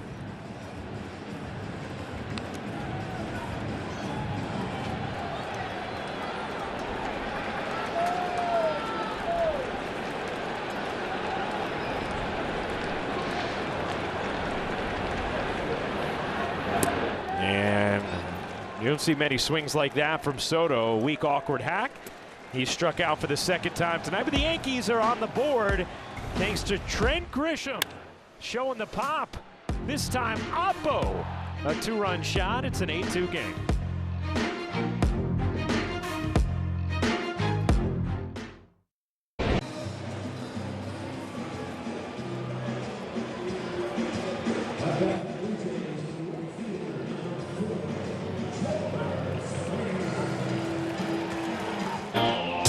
Let's go around the majors. Shohei Ohtani, he's pretty good, huh? RBI in 10 straight games, Dodgers record. Texas Rangers 15-26 since May 10th. And Gunnar Henderson hitting .444 over his last 7 games with a massive OPS. He has 26 home runs, which is second to Aaron Judge. Speaking of home runs, George Springer has a couple of 3-run shots tonight. How about that, John? Went to the cutter there. And a little cutter, exactly what it looked like at the beginning of the year. Just enough off to get a swing and miss. You know, Ryan, as you were going through that graphic around the majors, I just think there are so many teams that are going to be looking at themselves saying, who are we coming up to the deadline? And you mentioned the Blue Jays. They're in an interesting situation. Bichette and Vladdy, another year on their contract. Do you just write it off this year saying, okay, it's not going to, we had so many injuries, maybe we run it back again next year if we're healthier? Blue Jays have a lot of tough decisions to make. Grounded up the middle, another hit for Springer as he is on to lead off the bottom of the 5th. Exit velocity presented by Spectrum. The George Springer home runs, they were both launched. 104.7 at 391 feet in the first, and 109.1, 434 feet in the second. A career high 6 ribbies. He does have one career 3 home run game, September 22nd of 2019, as he's running here and fouled straight back. It's interesting, John, you bring up the decision the Blue Jays have to make, because this is a team that did go to the playoffs each of the last 2 years. Yep. Swept in the wild card series, but went, and if they feel like they can retain both Guerrero and Bichette, wouldn't you want to keep them around as your core, even though the group has not fully lived up to expectations, even as they have started to get deeper into their career? They miss a Teoscar Hernandez, a Lourdes Gurriel. The rest of the offense hasn't quite puffed up behind those two in the way they used to, as Schneider smacks a single to left, and first and second, nobody out here in the 5th for Toronto. Yeah, good swings back-to-back at bats against Rodon here in the 5th, and had to work so hard the first couple of innings. You wonder if he's getting to the end of his rope. 95 pitches.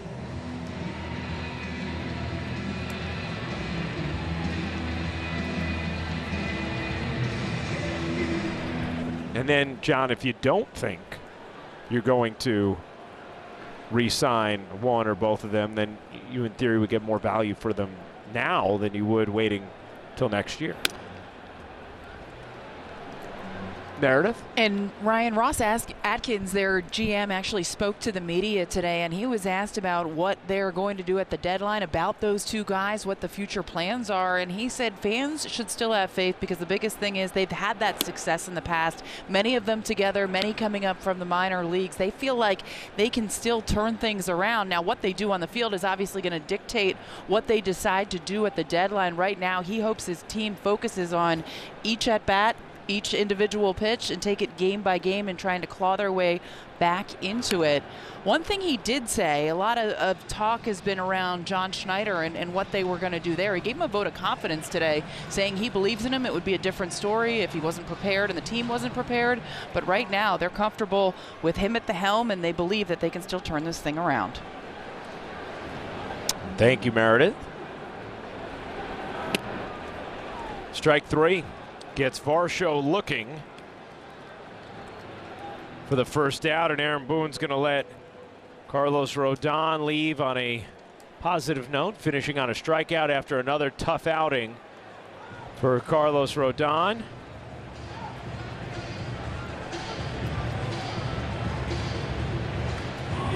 Well, it looks like he wants another batter. Yeah. Oh, and Aaron Boone saying, all right, fine, you stay in there. You got it. Oh, wow. Oh, we got somebody running in from right field. Bill Bickford a little early. He's running back.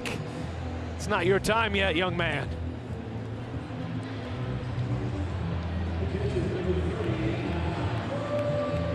You don't see it often.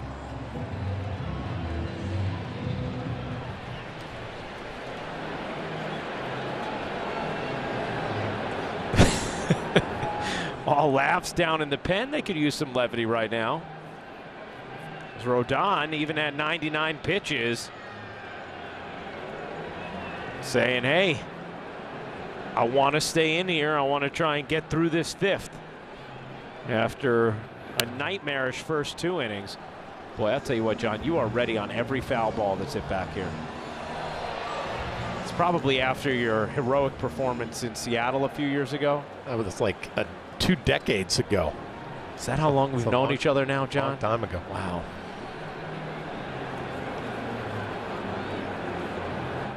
You know what? We've known each other for 18 years now. So yeah, 2 decades. Kind of like this from Rodon, though. Yeah. What did you think of that? Hey, the reaction. And, you know, obviously there was some miscommunication with Bickford coming in the game, or thinking it was in the game, but just the fact that, hey, I want to give you another out. I want to keep going. You know, just it would have been very easy for him just to say, okay, I did, you know, what I could, and, you know, Aaron's going to take me out of this game. Fighting for another batter and try to build on what he's done the last couple of innings. 2-1 on Kirk. Popped up. Jones at second. Infield fly is called. 2 away.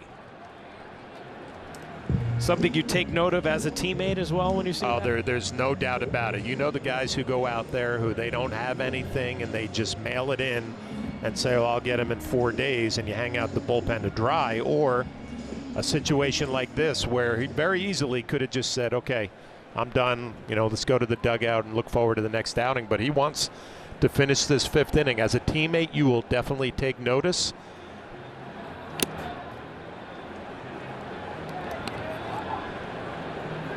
Trying to finish it strongly here against Clement with 2 on, 2 out.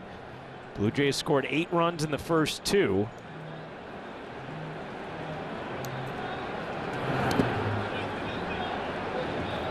Blocked by Wells.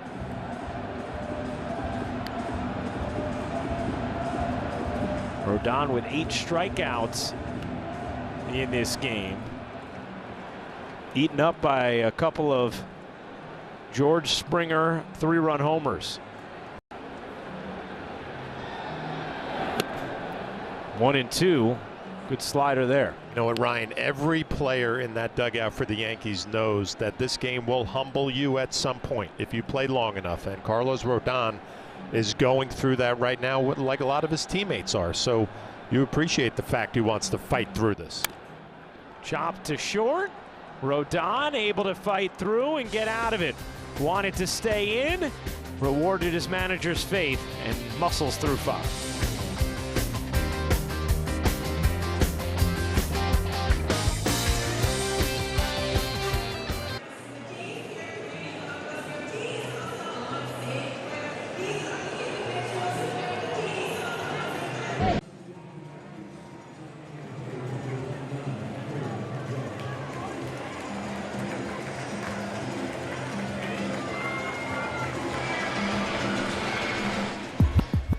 All right, Bob, thank you very much. The 5th Yankees strikeout is brought to you by Audi and the 2024 Audi Q5. Visit your local Tri-State Audi dealer today. You see the 5th inning recap with Carlos Rodon, Jose Barrios.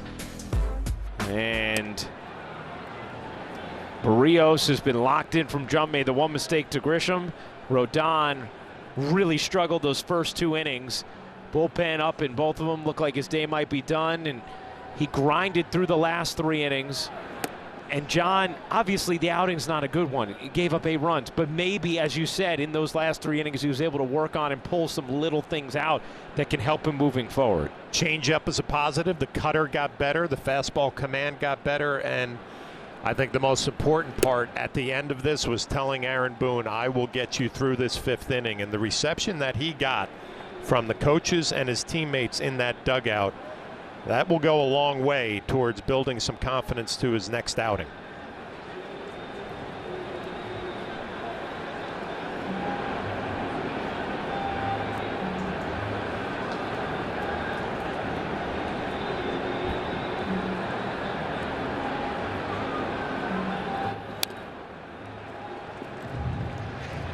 Two and two on Judge. Here it is. Manager appreciates it. Look at all the teammates, coaches waiting for him. They appreciate a guy who's going through a tough time right now, but fighting his way through it, not giving in. And he'll be sitting on that dugout right now, going through it pitch by pitch. What do I need to do better? What hurt me? What's going to help me? But at the end of this, when he goes back to that team hotel tonight, he's going to say, I gave it everything I had to try to get back on track. And you hope if it's Carlos and the Yankees, it's his next outing. Two and two on Judge. And strike three as Judge went around. He didn't even wait to see whether or not the check swing was called. He knew he did. Judge down on strikes. Well, look from the side, and you could see Aaron knew that he went too far.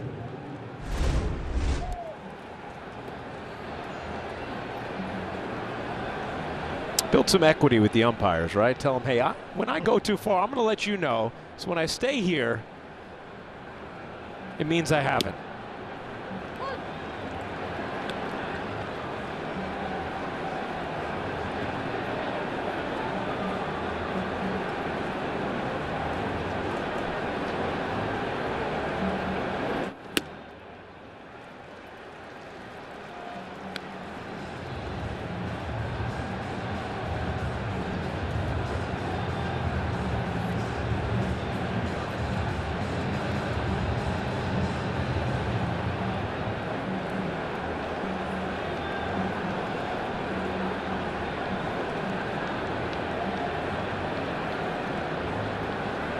The 0-2. Tipped and held on to for strike three as Verdugo down on strikes. All right, John, time for Name That Yankee, brought to you by Prevagen, the #1 pharmacist recommended memory support brand. Over 1,300 hits, 279 home runs, and 847 OPS with the Blue Jays from 15 to 18. Time with the Yankees at 22 and 23, and then the Brewers after that.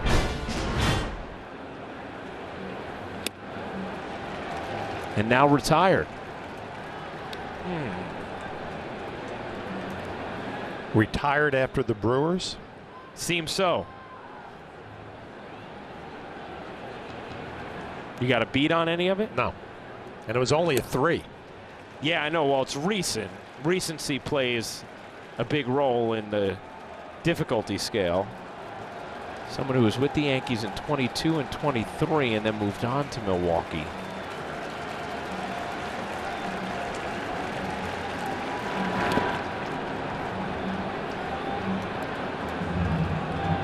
We know this person, John.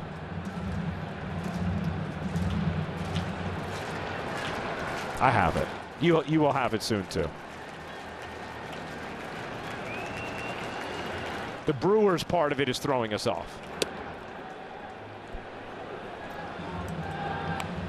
Think Oakland, think Toronto.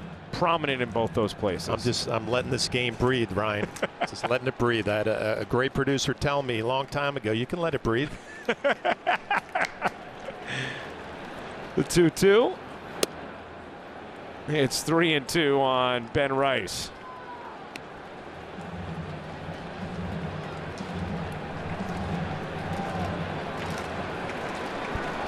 Jahmai Jones on deck.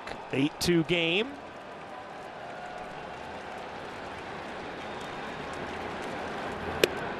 And Rice works a walk.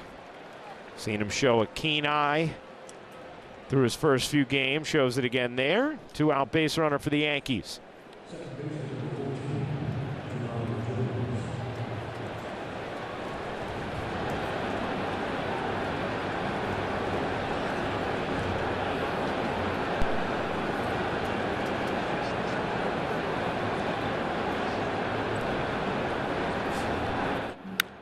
Jones pops it up, center of the diamond. Vladito down to make the catch and end the inning. We go to the bottom of the 6th. It's 8-2 Blue Jays.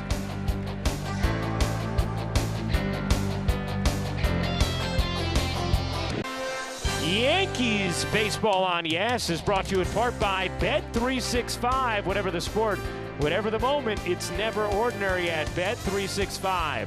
And by Hyundai. With a brand new Hyundai, there's joy in every journey. Oh, Big Daddy and then John Olerud. A little boomer as well. some of the gentlemen who have worn both Blue Jays and Yankees uniforms throughout the years.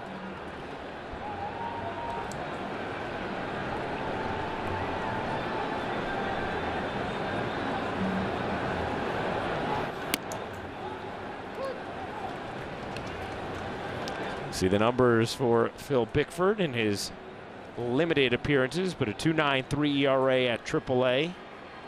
Strong strikeout numbers there as well. Chop to second, Jones. One down.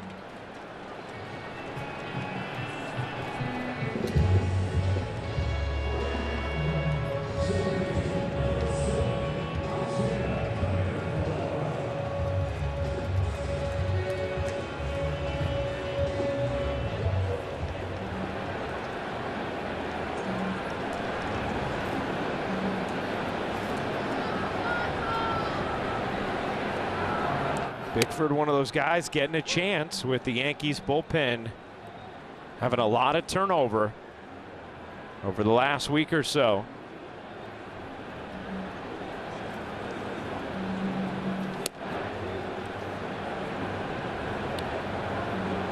Well, one of the quickest ways you get in that circle of trust when you come out of the bullpen is to fill up that strike zone, get ahead in counts. Managers and pitching coaches love to know what they're getting out of their relievers as far as filling up the strike zone. AAA this year, the 2.93 ERA you saw, 27 and 2/3 innings and 35 strikeouts. 2-2 on IKF.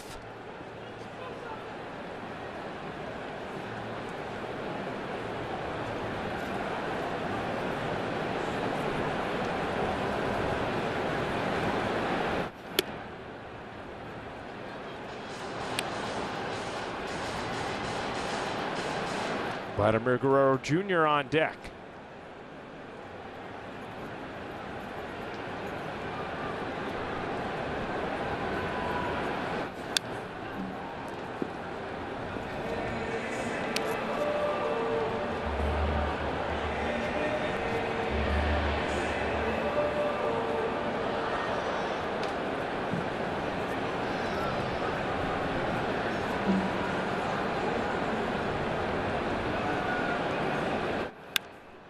Little looper to first, and Rice makes the grab. 2 down.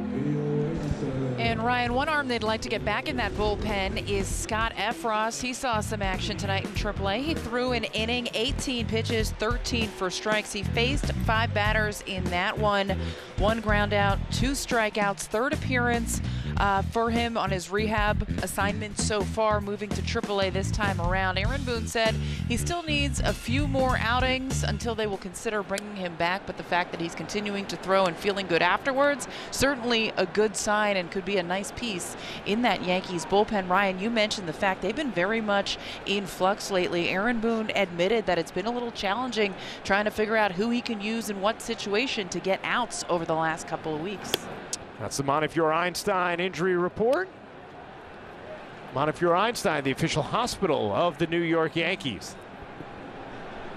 Yeah, I mean, the Yankees will take any of those relievers they could get back to try and provide some more answers there. I think one of the other positive developments lately, John, has been how good Tommy Kahnle's looked over his last 7 outings. Obviously, you've gotten great results this year out of Weaver and out of Holmes. Tonkin and what he's done. We're looking for some more, and it'd be nice if you got some of those trusted pieces back. You see, in June, the bullpen has certainly struggled.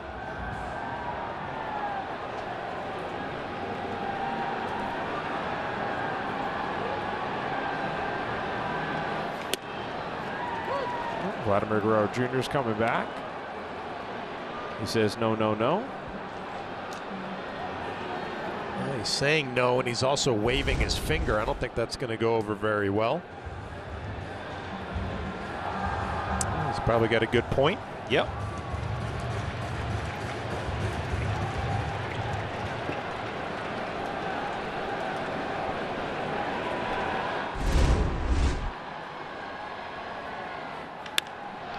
Guerrero hits a towering fly ball.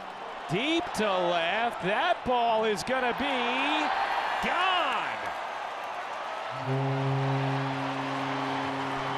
Verdugo was tracking it. It was up there forever.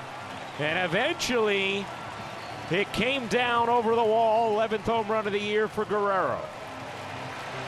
Well, Ryan, we talked early on with the roof open here at the Rogers Center. It's tough to get a feel on if the ball's going to be carrying, if the wind's going to be swirling. You see Verdugo looking up at the big board in center field to get another look at it. Fastball in off the plate, just pulls his hands in and gets just enough on this one for his 11th home run of the year.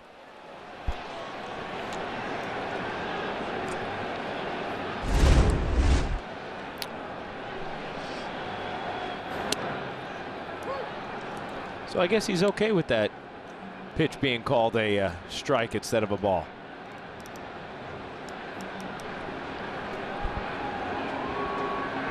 Turner 1 for 2.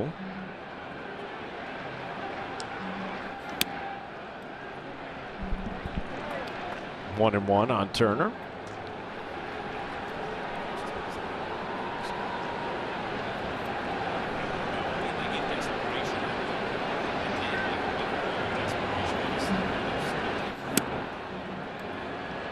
Two and one.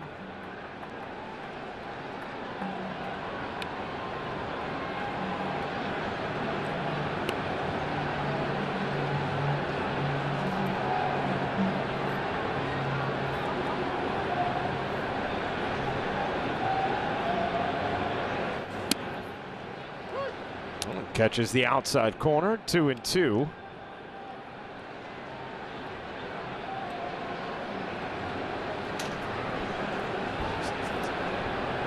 Jeremy Rehak been very consistent with that pitch.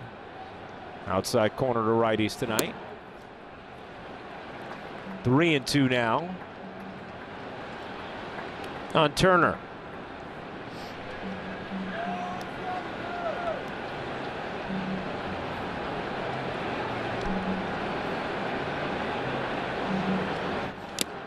Tipped into the glove, hung on to by Wells. That'll do it for the 6th. Blue Jays add one more. It's 9-2.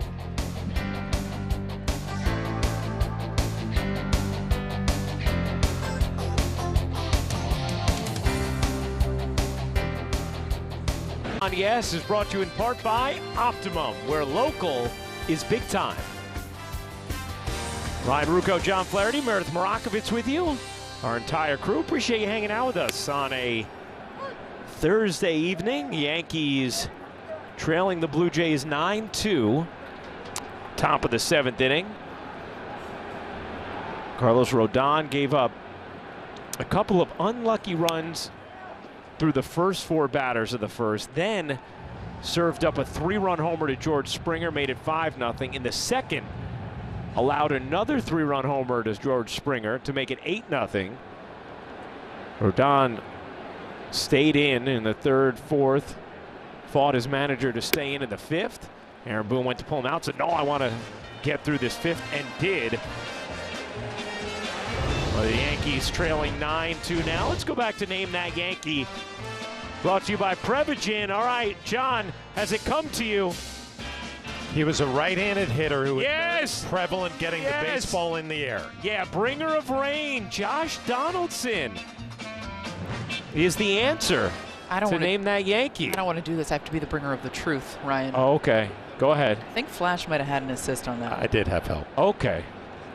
Hey, who'd you have help from? Well, I can't give away my sources. Actually, 2 people reached out to me to help me with this answer. Okay. One of them you guys know and maybe works in our studio. Jack Curry. Why, what, you don't think it's Bob Lorenz or Dave Alley? I just think Jack is more quick to, lend a helping hand. And the other is a buddy of mine named Brian Kivlahan, who's a golf buddy of mine, which I can't believe he got the answer to this one. What's Brian's handicap? He's about a 5. Wow. Brian's a heck of a golfer. Let's not get carried away. 5 is strong. Tomorrow. Wow, you can't do anything here without Meredith just diming you out. Wow. You know what?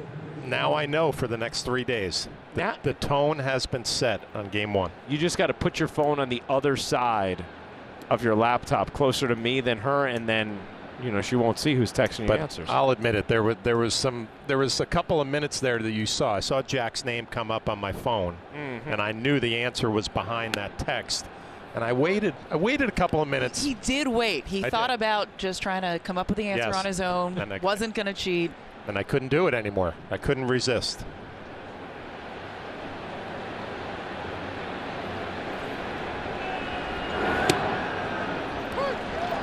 I appreciate the honesty we have here on this broadcast. And, we all ended up in the same place, which was Josh Donaldson.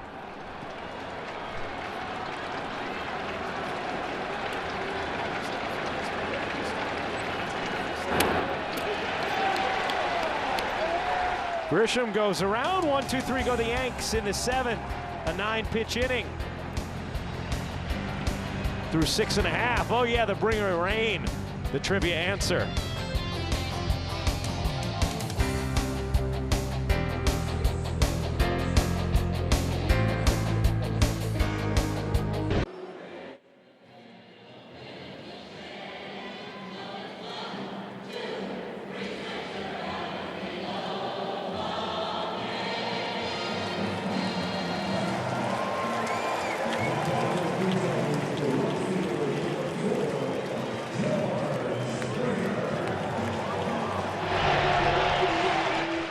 All right, guys, yes, another tough night for Carlos Rodon. Allowed 8 runs in those 5 innings. Trent Grisham, a 2-run homer, the only Yankee offense. Jose Barrios been great, back on track for the Blue Jays after he was roughed up his last few starts. And a monster night for George Springer, who leads off the 7th. 2 3-run homers and a single. Well, Ross Atkins, the GM at Toronto, was saying they could find a way to get back in it. This man right here, could play a big part in that if he can get hot at the right time. Right, they've had a lot of talented players just underperforming this year. They've also had some of their trusted, talented relievers either get hurt or underperform. Yep. Some of the starters they felt good about as well, just coming back to earth a little bit or being a bit inconsistent, like a Gosman. Catcher's interference. Well, George Springer finds another way to get on base. Well, this seems to be playing a bigger part in the modern game, with catchers trying to get up there and receive and frame and steal strikes.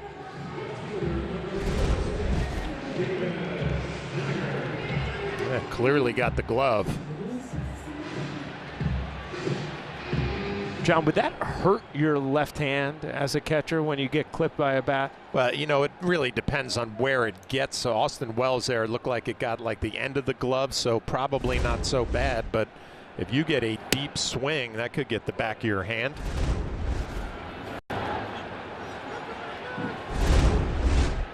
You can hear the bat at the glove. You can hear the catcher's interference call.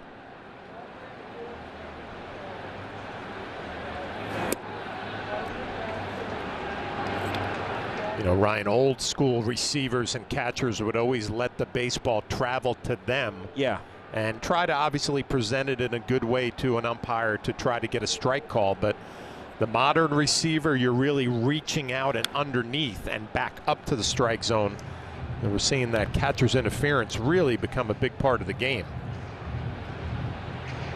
How do you think you would have handled that, John, if there was emphasis on that with you behind the plate? Well, I would have loved it, because I always felt like that was something that was a strength of mine that was never measured back in the day. But you really got to get a feel for where you are in relation to the hitter. And you can't cross that line, you know, where it becomes, okay, if I'm reaching out for a low strike, I'm putting my glove in a position where there can be contact. And that's probably the toughest part, right? You set up in a good spot, but when you reach out in front and underneath, could be contact. And there was that time from Wells.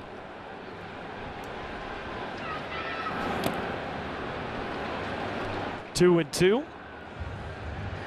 Davis Schneider, who Has been getting more starts in the outfield and is in the top 10% in the MLB in barrel rate. Top 15% in not chasing pitches out of the zone.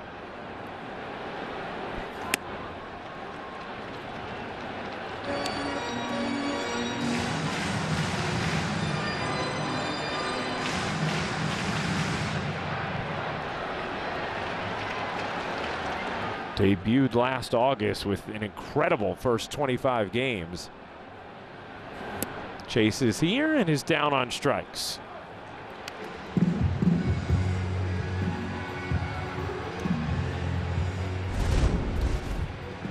Well, look at the slider from Bickford. That'll be the last pitch that he's going to deliver tonight.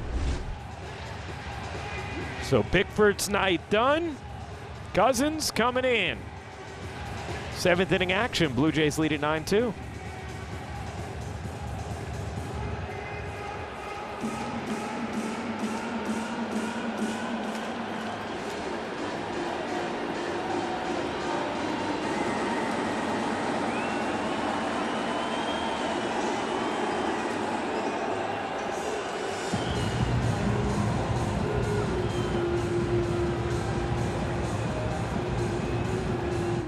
For the Yankees, 1 on, 1 out, 9-2.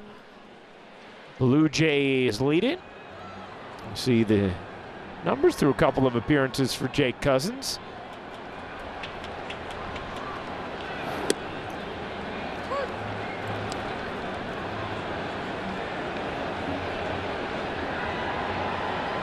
Another tough night for the Yankees.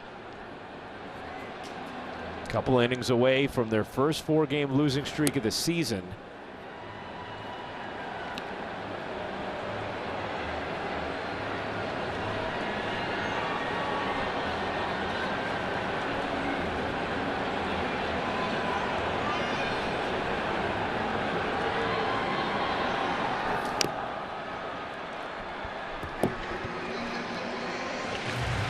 He's got a good look at Aaron Boone there, and you see some activity in the Blue Jay bullpen. And always tough for a manager, right, when you get a stretch like this where things aren't going the way you'd like. And do you just keep the course, stay steady every day, you know, with your body language and your actions saying, we're fine, yeah, no reason to change anything? Or do you say, hey, I think it's time maybe we get together as a group and talk about things? And usually those team meetings are for when you don't see the effort day in and day out. I don't think Aaron feels that way right now. Got to be confident that this is just part of a big league season. You'll find a way to get through it. How easy was it for you as a player, John, to parse the difference between what we need right now is steady calm and what we need right now is a little kick in the back? Yeah, I always like the steady, calm confidence in your group. Yeah. Swing and a miss for the second out. Well, the Audi Electric Moment. Experience a fully electric Audi vehicle at your local Tri-State Audi dealer today. 1 out in the 5th after Carlos Rodon gave up a couple of hits. He says, hey, I want to stay in here. I'm at 99 pitches, but I want to get the final 2 outs of this 5th inning. And oh, Bickford was already almost to the infield and says, hey, I got to go back because Rodon's staying in. And stay in he did to get those final 2 outs of the 5th. Well, we found out tonight that Bickford's not one of those guys who jogs out of the bullpen. He's ready. Yeah. He's a full sprint ready to get on the mound. Head down, get to the mound. You know, Ryan, but getting back to your question about that steady confidence, you know, I always felt when you were in that clubhouse and you go through a winning streak, you realize we're not as good as our streak right now, and when it flips the other way, you're like, we're not as bad as it's going right now. But you kind of just keep showing up every day, going through your preparation and waiting for it to turn around and get on that hot streak again. Sometimes when that team meeting is called, it's like, uh-oh. Yeah. Not panic's not the right word, but just go about your business day in and day out. Have confidence knowing that you have the group to go out there and get it done. Boone chatting with the Yankee captain right there. I guess my point is they know they're not as bad as it looks right now. Right. They know that. And you know you're going to have tough stretches over 162. As that ball is flipped into right, Soto makes the running catch to end the 7th. To the 8th we go. Blue Jays by a touchdown.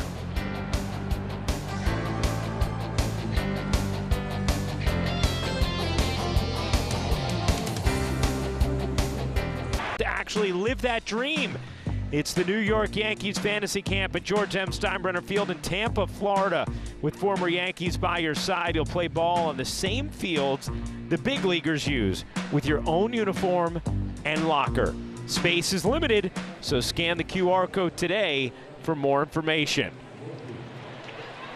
I mean, these guys just, true Canadians.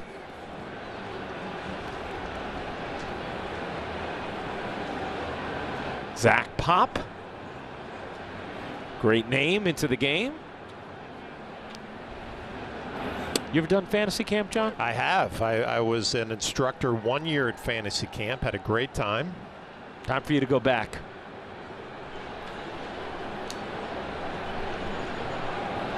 We know Meredith's gone down. Justin Shackle's gone down. Well, I can proudly say that I did not blow my hamstring out at fantasy camp like some of our Yes Network colleagues. Yeah, Shaq did it in his first at bat. Yeah. Speaking of Canadians, by the way, Zach Pop, a Canadian. Rounded to short. Volpe retired.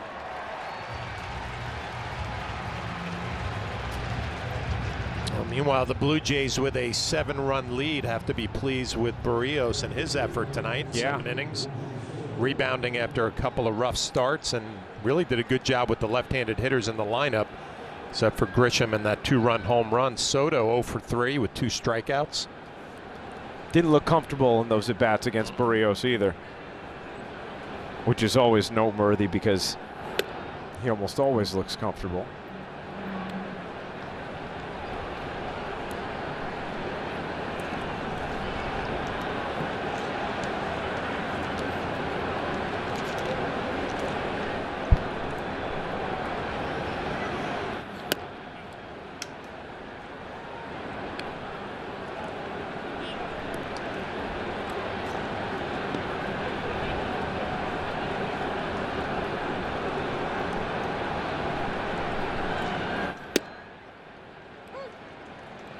You know, our colleague, terrific producer of the Yes Network, Mike Medvin, his father participated in a baseball fantasy camp about 40 years ago where he got to bat while Willie Mays was catching. Catching? Yes. Willie Mays decided to catch, and his father was hitting with Willie Mays back there catching. And Mike has an awesome photo of it.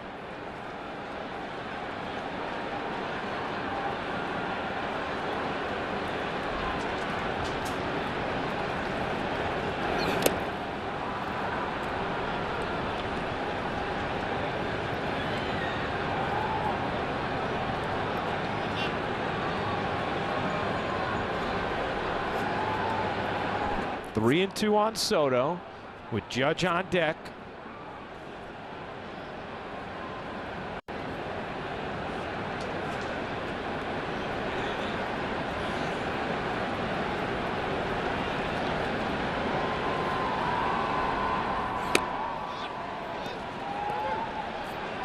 And Soto works the walk. On base for the first time tonight. All right, fans. Go to Yes Network on X and vote for the Montefiore Einstein Player of the Week. Aaron Judge, Juan Soto, or Anthony Volpe. Top of the order.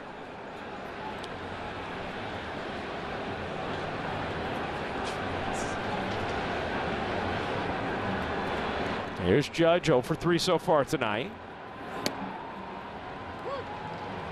Takes a sinker from Pop, 0-1.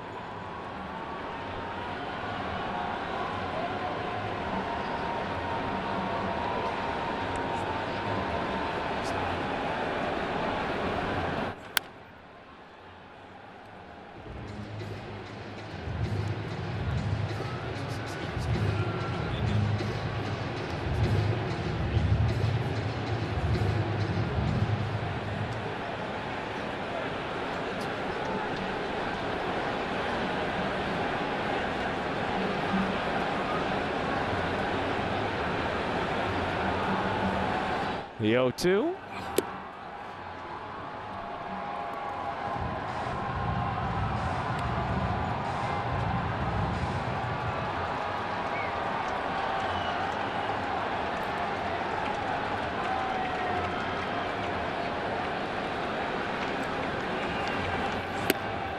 Two and two now on Judge.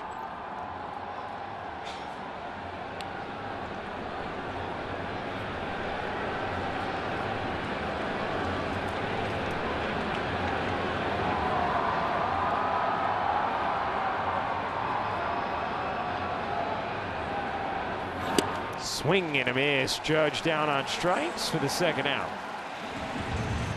Zach Pop, your classic sinker slider pitcher. Slider, the pitch before down and away, comes back with that two-seam sinker in on the hands and down.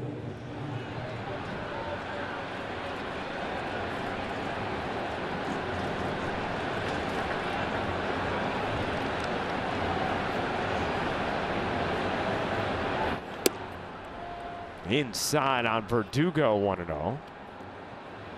Verdugo a walk. Fly out a strikeout. Yankees only have 2 hits in this game.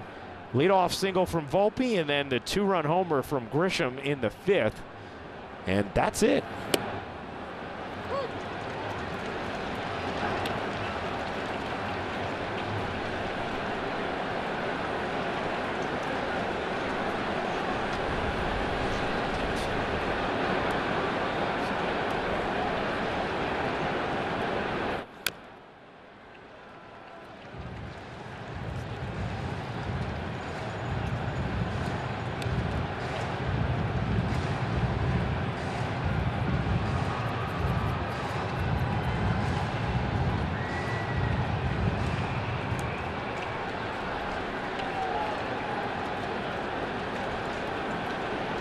Orioles already won tonight, so a Yankee loss would put Baltimore back in first. The Yankees have held first place in the AL East since May 14th.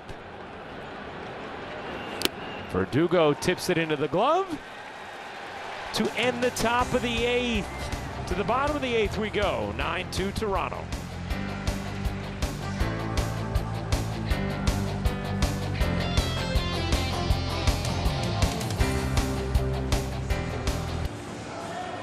Hey fans, stay tuned after the final out for tonight's WB Mason Yankees postgame as Bob Lorenz, Jack Curry, and Dave Valley will have highlights and analysis. Meredith gets player interviews in the clubhouse and hear from Aaron Boone on the manager's report. That's all coming up next on Yes and the Yes app. Oh yeah.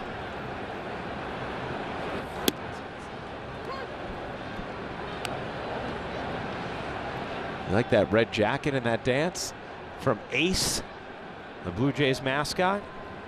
They got a lot going on here at the Rogers Center. A lot do. of dancing, singing.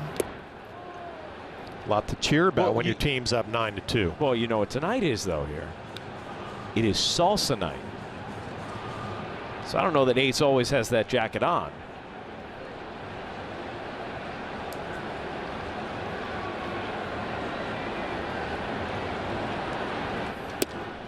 Wave and a miss. Good slider there from Cousins. Cousins was recalled today before the game. Second stint with the Yankees. Good numbers in AAA. And a good slider there to get the first out here in the 8th. Now, our audience may remember from his previous stint, but Cousins, Jake, is cousins with Kirk Cousins. Which is just a fun sentence to say.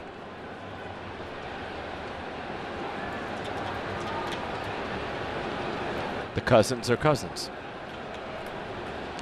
Now you don't want to bite on that? I'm gonna let you take that. You're just gonna let let me wear it till the end of the 9th, huh? I just didn't know if I could add anything of value to it.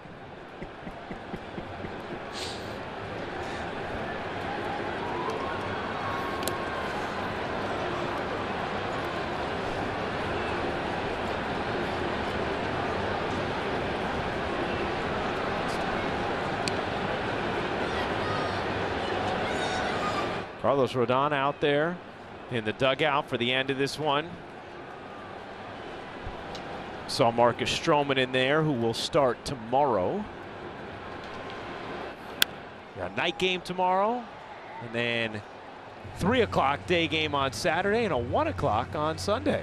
3 o'clock on Saturday. Yeah, you didn't know that, huh? I did not know that. Oh, we've got dinner res. Well, I knew that part. I just assumed it was a 1 or 1:30 start. No. 3. Kind of a fun time, you know. You get a little bit of morning, and you get a little bit of night. And a ball game in between. Ripped, but right at Grisham. 2 down. Let's check out the T-Mobile coverage cam. How about Oswaldo at third? This was an interesting bare hand because it kind of took a left turn. I got to go to the bare hand.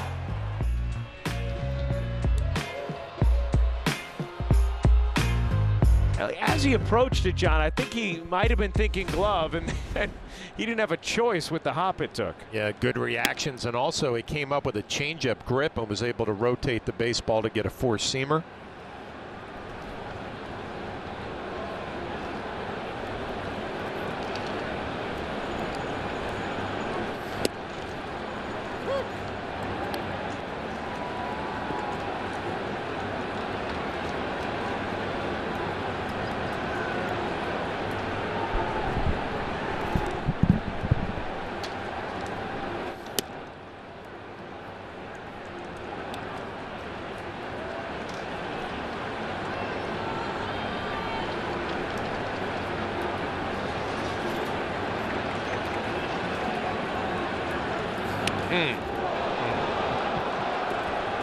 Third time.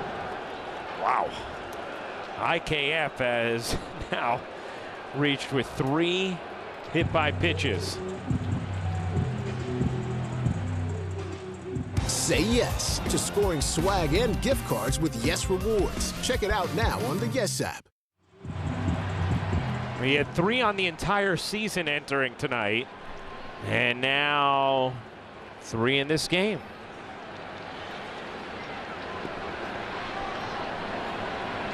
Ben Rice, first baseman, is going to play behind IKF. 7-run lead. And Guerrero's going to swing in the other batter's box with a 7-run lead. A towering solo homer his last time up. Just incredible hang time and scraped over the wall and left. Up the middle, Jahmai Jones has it to end the inning. Last ones for the Yanks, down 9-2, going to the 9th.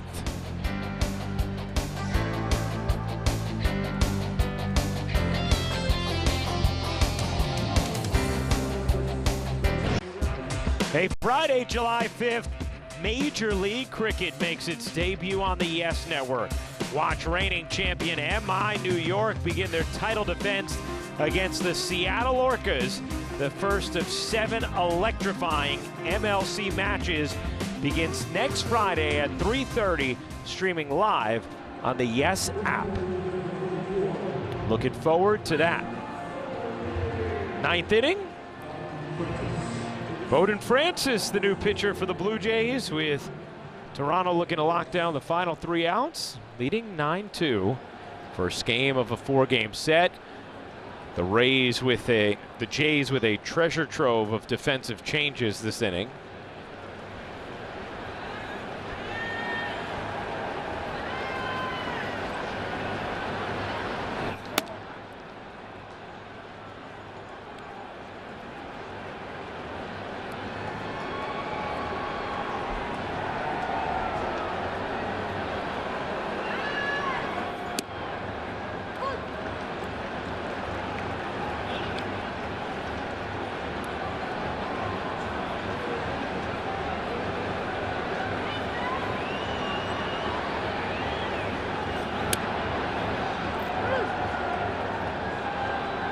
It's a big curveball from Francis. He's thrown the ball better since he's come off the IL. His last 5 appearances, a 2.25.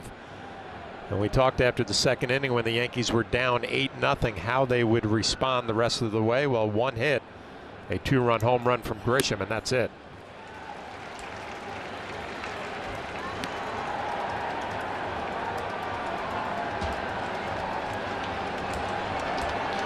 The pitching and the offense has sputtered at the same time. And Rice down on strikes. This copyrighted telecast is presented by authority of the New York Yankees. It may not be reproduced or retransmitted in any form, and the accounts and descriptions of this game may not be disseminated without the express written consent of the New York Yankees.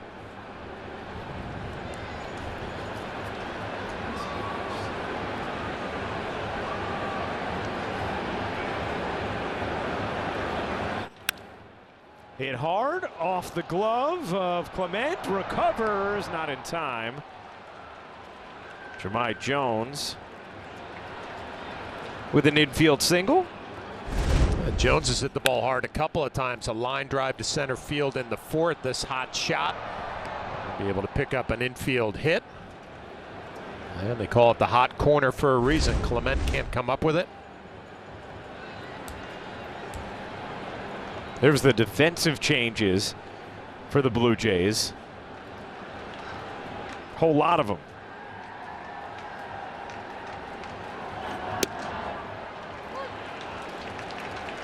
How about a little history tonight, John? Isaiah Kiner-Falefa is just the 5th player to ever get hit 3 times in a game by the Yankees. Napoli Joy back in 1908. You remember when that one happened. Johnny Gomes, Reed Johnson, and Manny Ramirez. And now IKF tonight. Manny got hit 3 times in a game. 2008. It's funny because you always remember the thought of, oh, you know, they don't pitch in enough to him and to Big Papi, but yeah, he did.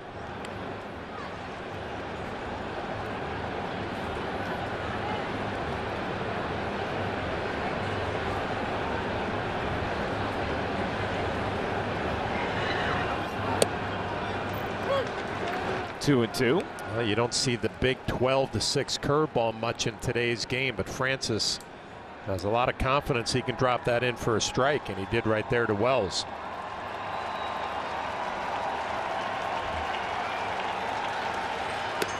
Three and two on Austin Wells. Another tough night for the Yankees. There have been a bevy of them over the last 2 weeks. Tonight, right in line. Wells skies it into shallow right center. And to make the catch is Barger for the second out. Hey, tomorrow night, catch the best of Talkin' Yanks podcast, including Aaron Boone's weekly segment. Watch it tomorrow night following the Yankees postgame on Yes and the Yes app.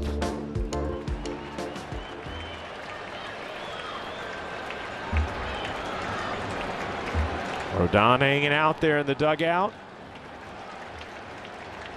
after another tough outing. Jahmai Jones takes second.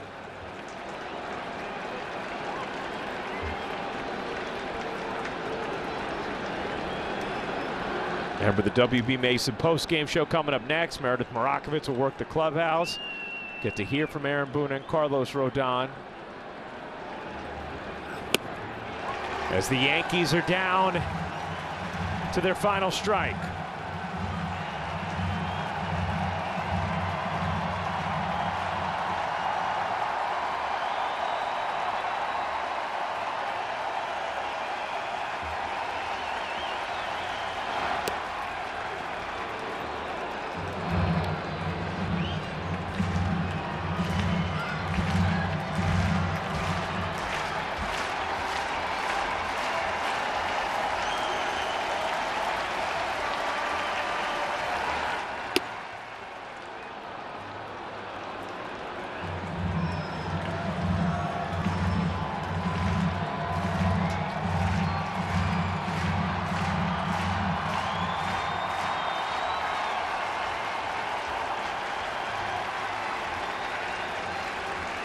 The 2-2. Cabrera stays alive.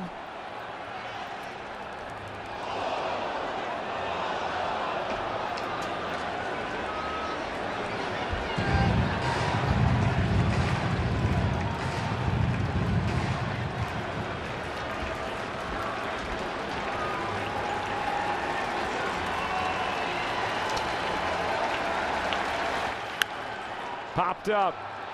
Left side, foul ground. Clement there. And that is the ball game. For the first time in 2024, the New York Yankees have lost 4 straight. 9-2 the final tonight in Toronto. We'll come back, chat a little more after another tough night for the Bombers.